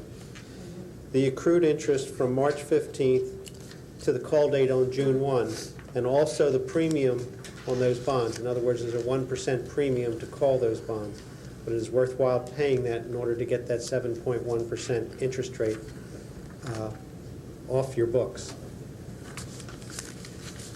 The next, on page 2, is the series of 1993. The series of 1993 carried interest rates from 4.1% to 5.5%. The amount to refund that issue is shown in the last column. It's $3,901,850 on June 1. And again, if you go down to note 1 at the bottom of the page, it shows how it is made up. It is interest from the most recent payment date on March 1 to June 1, and there is no call premium associated with that, so the principal amount of $3,870,000. Another issue that is currently callable is the Series A of 1993. Carries interest rates of 4.1% to 5.4%. The amount to call that issue on June 1 would be $4,837,871.25. And again, if you refer to Note 1, it shows it how we arrive at that number. What is done on page 4 is we show what you are currently required to pay for those 3 issues. And that is a carryover, as you see on page 1, or Note 1 in the second column, is a carryover from page 1, what the debt service is payable on a school year basis. We do the same for Series of 1993 and the Series A of 1993 to come up with what the combined requirements of those 3 issues are if you did nothing. Schedule, or page 5, has a suggestion for doing a bond issue that totals $10,830,000. What would be done is to take, of that $10,830,000, $10,723,000 and put it into U.S. Treasury bills until June 1. In other words, this makes an assumption that you would do this as of April 1st and put it into Treasury bills to June 1, so that that $10,723,000 would pay off the amounts that were shown on pages 1, 2, and 3. You have the cost of issuance associated with doing the financing, which is bond discount, which is less than 0.7%, it's 0.6%, similar to what you paid on your other bond issues. Legal fees, which is an estimate, but it is similar to what you paid on the last bond issues that you did.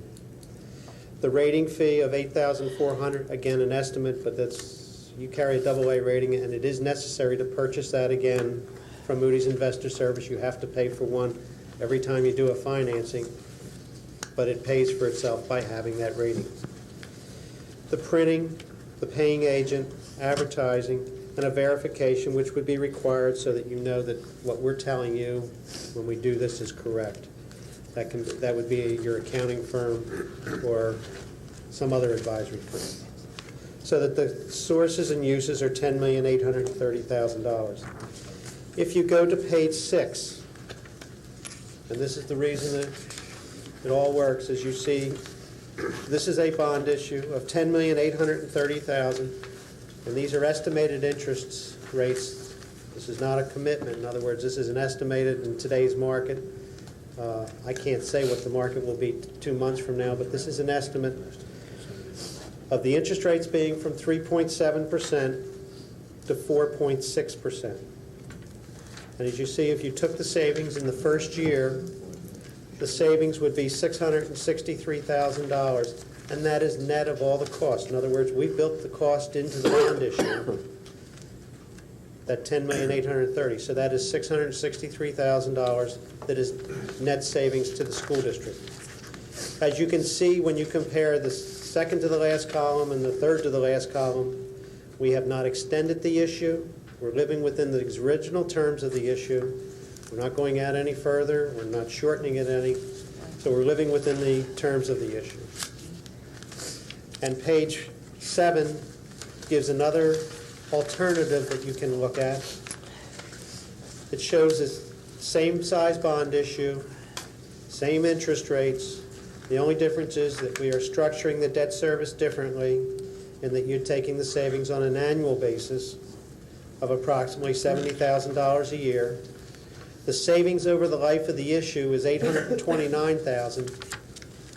But let me point out that when you present value the savings, because $1 10 years from now, technically, hopefully we don't have deflation, but with inflation, $1 in your hands today is worth more than $1 10 years from now. The present value of that $829 using the net interest cost of the issue is exactly the same as the $663. So on a present value basis, the savings are identical. It's just a choice of how you would want to take the savings. I also attached a page which gives the call feature of all of the outstanding issues that you have. You have a series of 1990. Our suggestion is that that would be refunded. You have a Series A of 1992. It is non-callable. It is relatively short. You have a Series AAA of 1992. It's not callable until '02, and it is not advance refundable because you have already done an advance refunding. It can only be called on a current basis. The Series of 93 is included in this study, and it is currently callable. The Series A of 93 is currently callable, and our suggestion is to refund that. The Series AA of 1993 is not advance refundable because you have done it already. You have done an advance refunding previously, but it would be currently callable when you get to that point. The Series of 1994 is not advance refundable until 1999, and if interest rates are such, we would probably be back here to suggest that you refund it, but it is not advance refundable at the present time. The Series of 1996 could be advance refunded. It's not worthwhile for you to do it at this time. And the Series of 1997, that was, if you remember, was a refunding, and a portion of that is refundable, could be advance refunded. Again, it's not to your benefit because the interest rates are relatively low on that. Are there any questions? Yes, Ms. Freiberger, you made the remark back on page 5 that the bond discount and the legal fees were both what we had been paying. Now, you said that was a certain amount of generality. You mean since we have hired you and Mr. Franklin? That's correct. Okay, we're not going backwards. No, We're not going before you fellows were on board. no, Madam President. Okay, because we don't want to pay those fees again. I know that. Okay, just checking. I understand that. Yeah, no, this board hasn't. No, but This in the board past, hasn't. in the past. Questions to the right, Mrs. Sherman. Comment. I want to thank you for this, and as you see, he's brought forward all the callable bonds. That's one of the things that came out of the committee work about a month or two ago was that we've had processes before where we've refunded bonds, and then a couple months later, they'd be brought forward that there's another refunding out there, which means a whole new full set of issuance costs. So what the board's been given is basically anything that's reasonable for any refunding that we might be seeing all the way through to, I guess, September of 1999 at this point. I want to point out that we did a refunding in 1997. And we wrapped that, But yes. none of those issues, these issues, because they Right. could only be called on a current basis, were refundable in 1997. What you have Right. now are the issues that, from 1993, which really had 5-year calls, it could be refunded in 1998. Right, and those were also there, but it wasn't something that was back-to-back that a few months later, then you start to address those that have now become callable. Out of all of this, out of all those that are callable, I guess the one thing that haunts me on this is the $2 million bond. The $2,049,000 bond that's here. And this is one I wanted to see because of this long period of interest with no principal drawdown that exists there.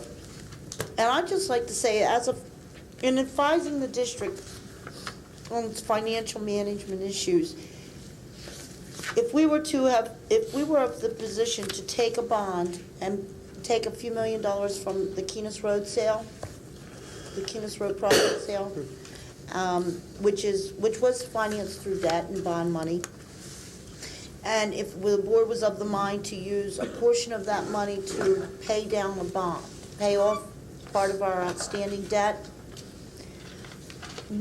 how would you feel regarding this particular bond being, a perfect candidate for that sort of thing? Or do you feel that even with that intention, that you would still advise us to refund rather than, completely pay off? I would advise you to refund at this point. It's a natural thing to get that issue off the books. You have the opportunity when the Keenest Road money comes in to make a choice. You can put it into a debt service fund, and I can tell you can invest it at a higher rate, not higher than 7.1%, but higher than what your new borrowing rate is. You see there that the new borrowing rate is approximately 4.6%. You could put the money into a debt service fund and use it to service some of your debt. I can use as an example one of my other clients, which is Boyertown School District, which has a debt service fund, and every year they bring money over to pay some of their debt. In other words, they don't tax for that debt because they had money that came from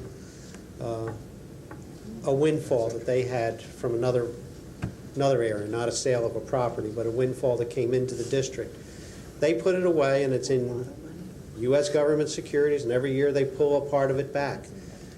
It's invested, and you could invest it higher than 4.6%, so there's a benefit to you to structure something like that. Well, I guess as I look at this, I see a 12-year drawdown, and in that 12 years, what would be able to be paid off at this current time at $2,049,000, say $2,050,000, cost the district $3.5 million in maintaining it for that 12-year period.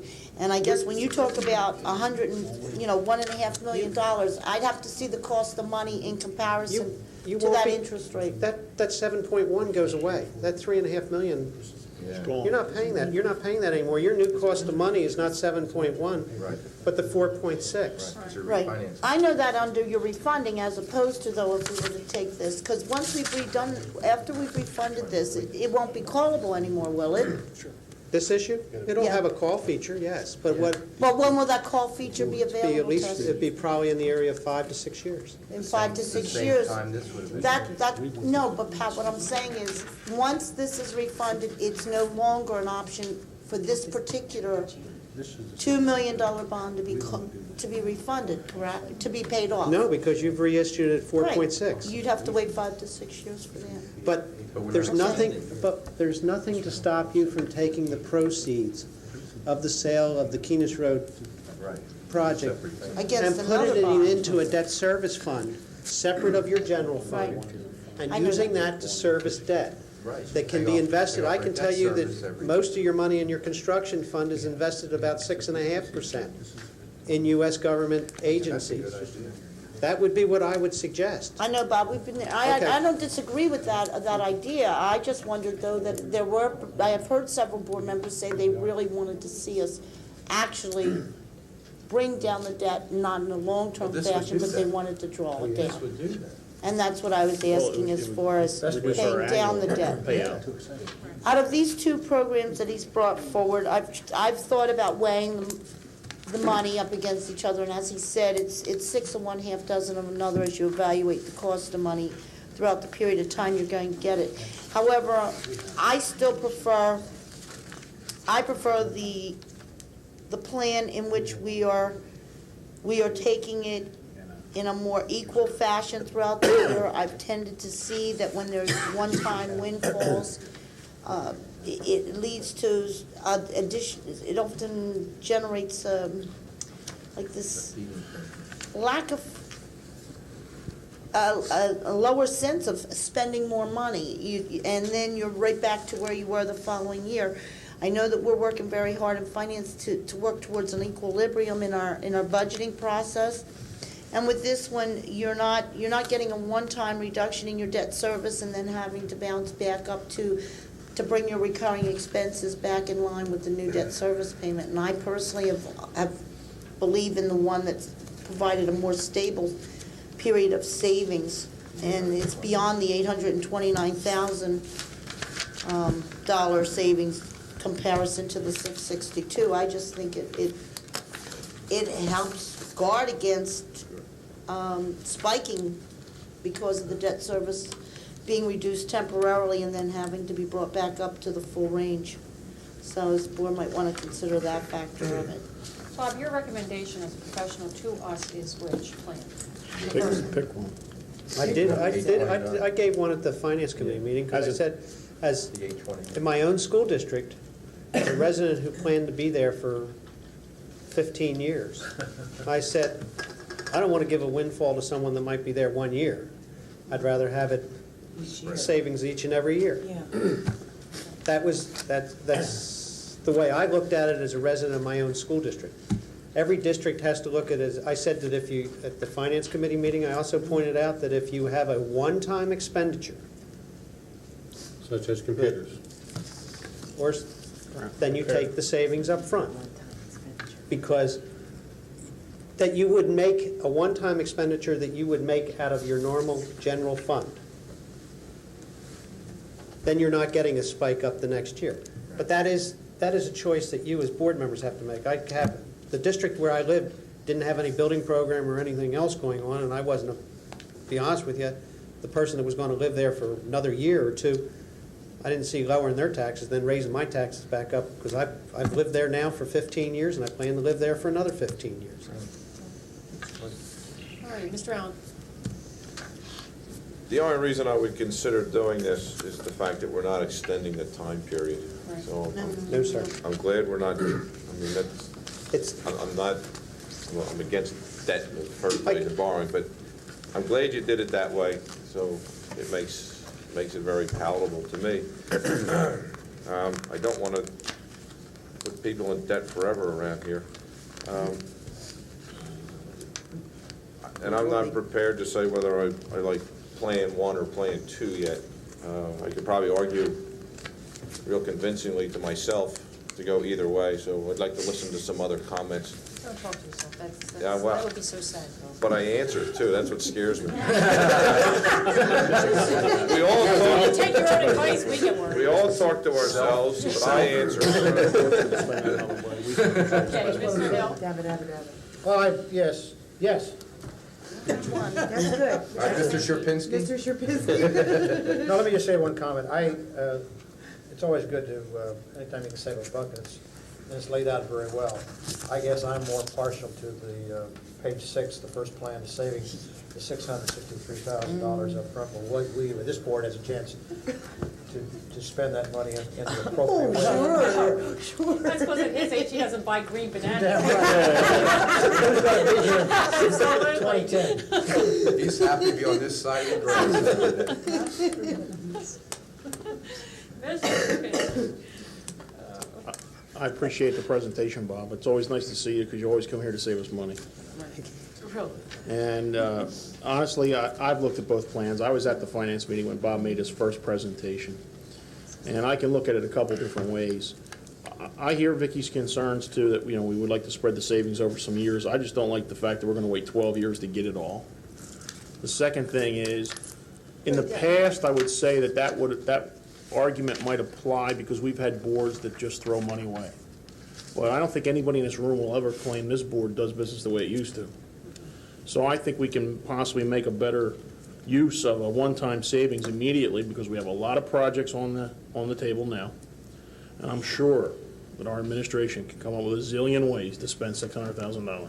I know. Well, I'm sure. That's the problem. That's my concern. Well, as much as it is concerned, we control where we spend the money. And I will guarantee you that we will spend it prudently if we get it. Well, you have to, one thing though, Vince, I have to say, you're wrong that you're waiting 12 years. If you recall, you're talking 829 for 12 years, but you're recouped. Well, it's opportunity You've cost. at It's least just like putting money in a recouped bank. the It costs us money to wait 12 years. The $600,000 that's in the first plan savings, the one that you prefer, is achieved within 7 years. After that is the compensation for the cost of the money that he's talking about. Cost of the money, huh? Well, basically, if you look at the plan, the 12-year drawdown is to realize $829,000. It's just opportunity cost. Yeah, It's but present yeah, right. value. It gets 12 years of present Okay. value. That's fine. It's the same. It's the same thing, But you right? know It's a what? 6 one half dozen of another. I have never seen one-time expenses ever disappear in terms of tax levy from the budget.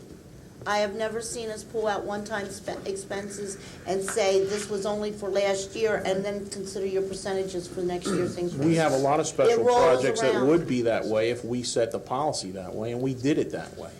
What you're saying is you're using history of past boards who've taken money and used it wrong and abused the privilege of doing this kind of refinancing. We've only had control 2 years. I'll be honest with you, This is the I first just time think this has ever happened. if we're gonna give a break to somebody, we could do it immediately. We have a lot of big projects right now where we need money.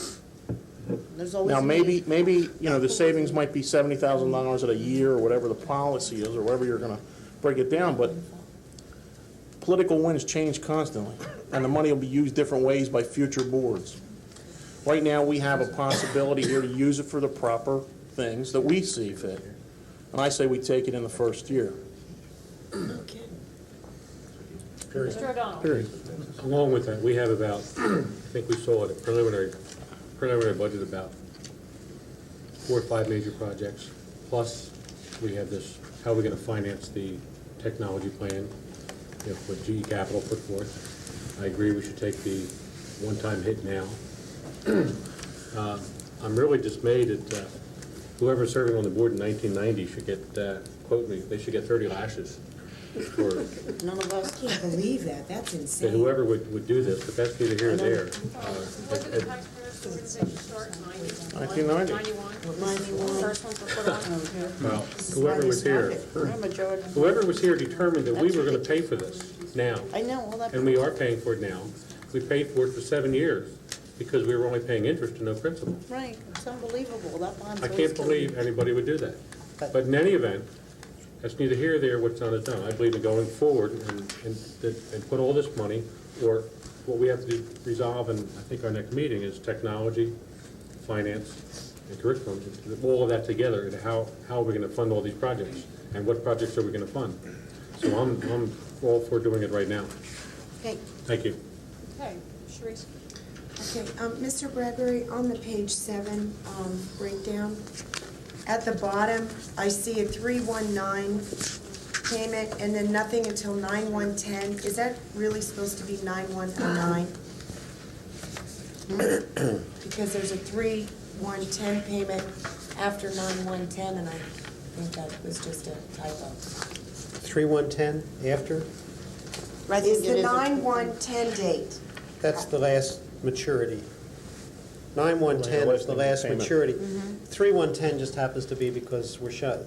We do things on a school year. When we're doing our computer, we tell it, give us both the sides of So in that. the year '09, there's only going to be one payment made that year? In the school year, oh, I see what you're saying. It should be 3111. Is that right? Oh, No, it should be 9. it should be a 9. I'm sorry, it should be a 9. I see what you're, 9109? yep. Okay, that's what I thought. And it wasn't the computer, it must have been me that's typing it. I didn't say throw the Throw the plan plan away. in. I just wanted to make sure that tease I you. knew what I was doing. That's okay. I see what you're talking about. Okay. Thank you very much again, Mr. Bradley, for taking the time to come in and show us another way of how to save money. But I have to agree with Vicki. I like the breakdown on page 7 better. You know, we are like every other board in the past in one respect, and there's always something special we need to do for the students in the school district. But when I see savings that range anywhere from $65,000 to $72,000 a year, that to me, folks, is teachers' salaries that we may need to add to our growing school district. That could, you know, that savings could help us offset the costs along with that. There's more to do than technology in the school district. And, you know, Vicki's right. With a chunk of change like $663,000 in one, as indicated on page 6, I'd like to see the hits we'd take if we took that kind of savings and didn't give the taxpayers in this district a tax break in some way, shape, or form. So as appealing as that $663,000 is to all of us, I still think the best way to refinance at this time would be the breakdown that comes with the refinancing illustrated on page 7. And I think that between now and the year 2010, with all the great policies you're going to write, Vince, to help guide not just our board, but boards in the future on spending, I think we can continue to reverse the bad habits of the past and continue on a straight and narrow road. But that's the breakdown I'd support. Mr. Rose? Thank you. Again, Mr. Bradbury, I want to thank you. We had a preliminary meeting last week and you explained all this to us on the Finance Committee, and I appreciate your patience. I will compliment you because in these presentations, you do bring them forward in a progressive manner, and you go through it step by step, and I think we understand them a lot better than we did when we had PFM. In regards to the amount, I was leaning toward the $829,000, and then you said it would be similar dollars if we went with the $662. I can't be in total agreement with my colleague, Mr. Sherpinski, because I think if we take the $662,000 savings in one lump sum, it's going to be like a shark feeding frenzy, everyone vying for that money. I think we could control it a lot better in the smaller increments over the 12-year period.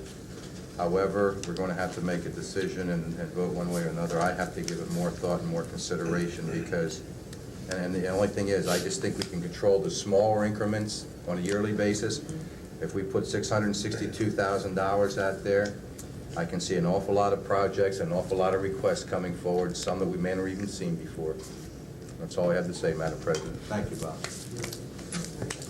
Okay. Mr. Bradbury, I appreciate the last sheet most of all. I don't think we've ever seen a sheet like this before, where you lay out the series that exists and what is callable, what is not, what you recommend, what you don't recommend. I think some of us hacks that have been here for some time are skittish at what, feels like churning. We've been through times when we felt that former companies were churning this account, our accounts, and sometimes seemed to make more money than we did, and at other times couldn't even prove that they didn't. So I appreciate your advance warning on these so that we don't, get these, midnight phone calls if you have a deal. I'm kind of stuck where Bill Allen is. That's scary, Bill? Well, Yeah. Can I say something? I got a decision. Madam President, can I say something with regard to this? I'm not asking for a decision this evening. I know that. What I would like, you have this as an alternative. I'm suggesting that going forward in your, you have a plan, you're planning a budget. Right. I don't intend to, we don't have to do this in the next 30 days. What I'm suggesting is that as you go through planning for the budget, I would suggest that whatever choice you make, that it is reflected in the budget. In other words, if you're going to take that savings up front, then it's reflected in the budget. But we have to do it before you adopt the budget so that you know that the savings is there. So that you have a month and a half to come up with what your suggestion is. I'm not rushing a decision. Well, I know, but what's timely here is the board's budget, and the board would need to place a decision of some sort on next week's action. Okay. Action meeting as to the direction. I don't think so. In order to plan that part of the budget. I think the April meeting is when you were able to move on these. I think you have one that still isn't completely ready for movement yet. I can call in June. It's June 1st is when I can first make that call on the 1990 issue. I am suggesting that, and I did talk to Carol with regards to this, I want you to be able to plan your budget and then make your, it's not a midnight call that you got a funding here. You have time to make a decision here. It's not like I'm saying we got to do it next week, that we have to do it 2 weeks from now. You are subject to interest rate risk, but I don't see interest rates climbing drastically that takes away. Savings might go down a little bit, but not that much. It may improve. I'm not, if I knew which way the interest rates are going to go, I wouldn't be here working. You'd have another job. Yes. Donna? Be in the Virgin Islands or someplace. Yes. Bill? Two things. One is, if we give authorization, if we take care of it ourselves here, it doesn't mean that Bob necessarily has to act on it. Right. But it does give him the flexibility to do it if he thinks it's favorable to do That's it what I mean by direction. today versus, well, I've got to wait for that board to meet, which is a week and a half, and I'm losing some interest, or I'm losing some money. So if we do, just because we do it right away, doesn't mean you have to act right away. He doesn't need to know how to structure it until Right. May 15th. The other thing, Correct. I do not want to see you make a decision and then come back and say, well, we're looking to do some other project as well. In other words, I want you to be able to look at your capital budget and everything, your operating budget and your capital budget when you're going into your fiscal year, so that you can make you know that this is here and what's here. And then it's not going to change much. What you really don't want is for us to come back and say that damn Bradbury. Yeah. Right? Well, I just That's don't. what you really don't want. Oh, I do. No, I don't want any of my clients to ever say that. the other thing is, if we take the money up front, the $663,000 savings up front, I'd like to see that go strictly to capital projects, not operating. Yeah, it has to, Right, that's that's what we're absolutely. stressing, one-time purchases. Yeah. You'd have to have that Okay. targeted, you put that right in the capital reserve. Or put that into the capital reserve, or Because say, you need we to know where we to need, remove it. we know we need a roof here or Right, something. yeah. Put it into that, so it's something that we normally would have to, Tax one. to buy a bond. So instead of buying a bond, I'd like to take that money and use something on a capital I'm improvement. just going to give you an example. Okay. Boyertown School District, which I did a refunding for last month, they took the savings up front. But they had what they were going to have to do next year, which put a new roof on their junior high school. They were going to have to do that out of the general fund budget, because they weren't going to go to the bank and borrow $600,000. So it was a one-time number. Right. They reduced their debt service next year, but that was the general, the 600,000 is being picked up out of the bond issue. But they would have otherwise had tax. Carol, do you have a recommendation to the board? In working cooperatively with Bob and the Finance Committee, would like to put on next week's agenda to commit to the concept of refinancing these callable bonds, but to leave the question of the structuring of the reissue open until the budget discussions come together, and that will be at a drop-dead date of May 15th. And both doctors, that's Sounds where you're good. at too? Yeah, sounds good. Both you were there? Board, we know where we're going? Absolutely. It's up for grabs, that's the way I read it. So what's the argument? Just, do we want it in small bills, big bills? Is that what the I can argument tell you is? that I will come back prior to, Non-sequential numbers. the week prior to whenever we're going to do this, at your work session, so that we make sure everything's in place. In other words, we'll get the official statement together. Mr. Franklin will have the resolution at that meeting, at the work session, so you have it a week ahead of time, and then we'll go, you'll have an opportunity to make the decision. Because we don't market an issue until like 3 days before your board meeting. That's at the time I have to know what the maturity schedule is going to look like. Okay, and please CC all copies of everything to Bornstrom, Okay, please. yes, Even as we speak now. I understand. Members of the audience, yes.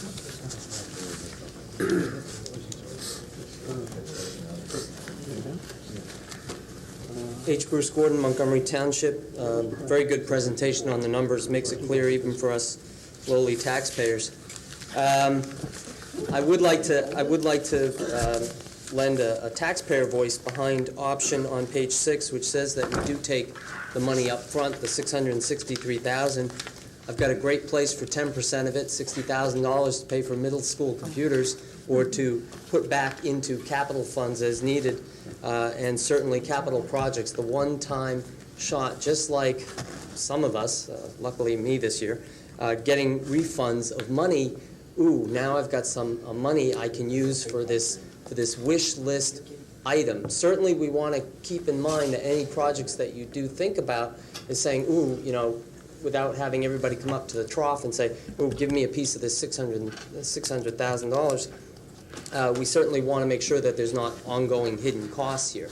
But I think comparing that upfront savings versus $65,000 to $72,000 savings a year versus our $112 million budget, if I've got my number right there, that's a drop in the bucket. So let's get some capital expenditures out of the way. We've got storage tanks we need to replace next year. I heard at the finance meeting we're looking for $60,000 for computers. Maybe there's a chunk of change that could be applied towards elementary school computers next year. That upfront capital infusion would get us started in a big way handling 11 to 13 buildings there. Thank you. Thank you. Anybody else, please? Yes, sir. Bob Graziano, Tomenson. I'd like to lend an opposing taxpayer viewpoint. I feel like Mr. Allen, you have good arguments on both sides. So to resolve that argument, I have to go back to my core beliefs. And my core beliefs are that I want anyone who's going to increase taxes to sweat every time they have to do that. And I think there'll be a lot more sweating with the leveling method than with the upfront one-time method. Anybody else, please? Okay. Mr. Mr. Bradbury, thank you very, very much, and I'd like to, on behalf of the board, I'd like to say we've enjoyed the relationship that we've had with you for well over a year now. Really do. It'd be interesting. Okay, motion to adjourn? In 1 year, maybe for $60,000 in computers.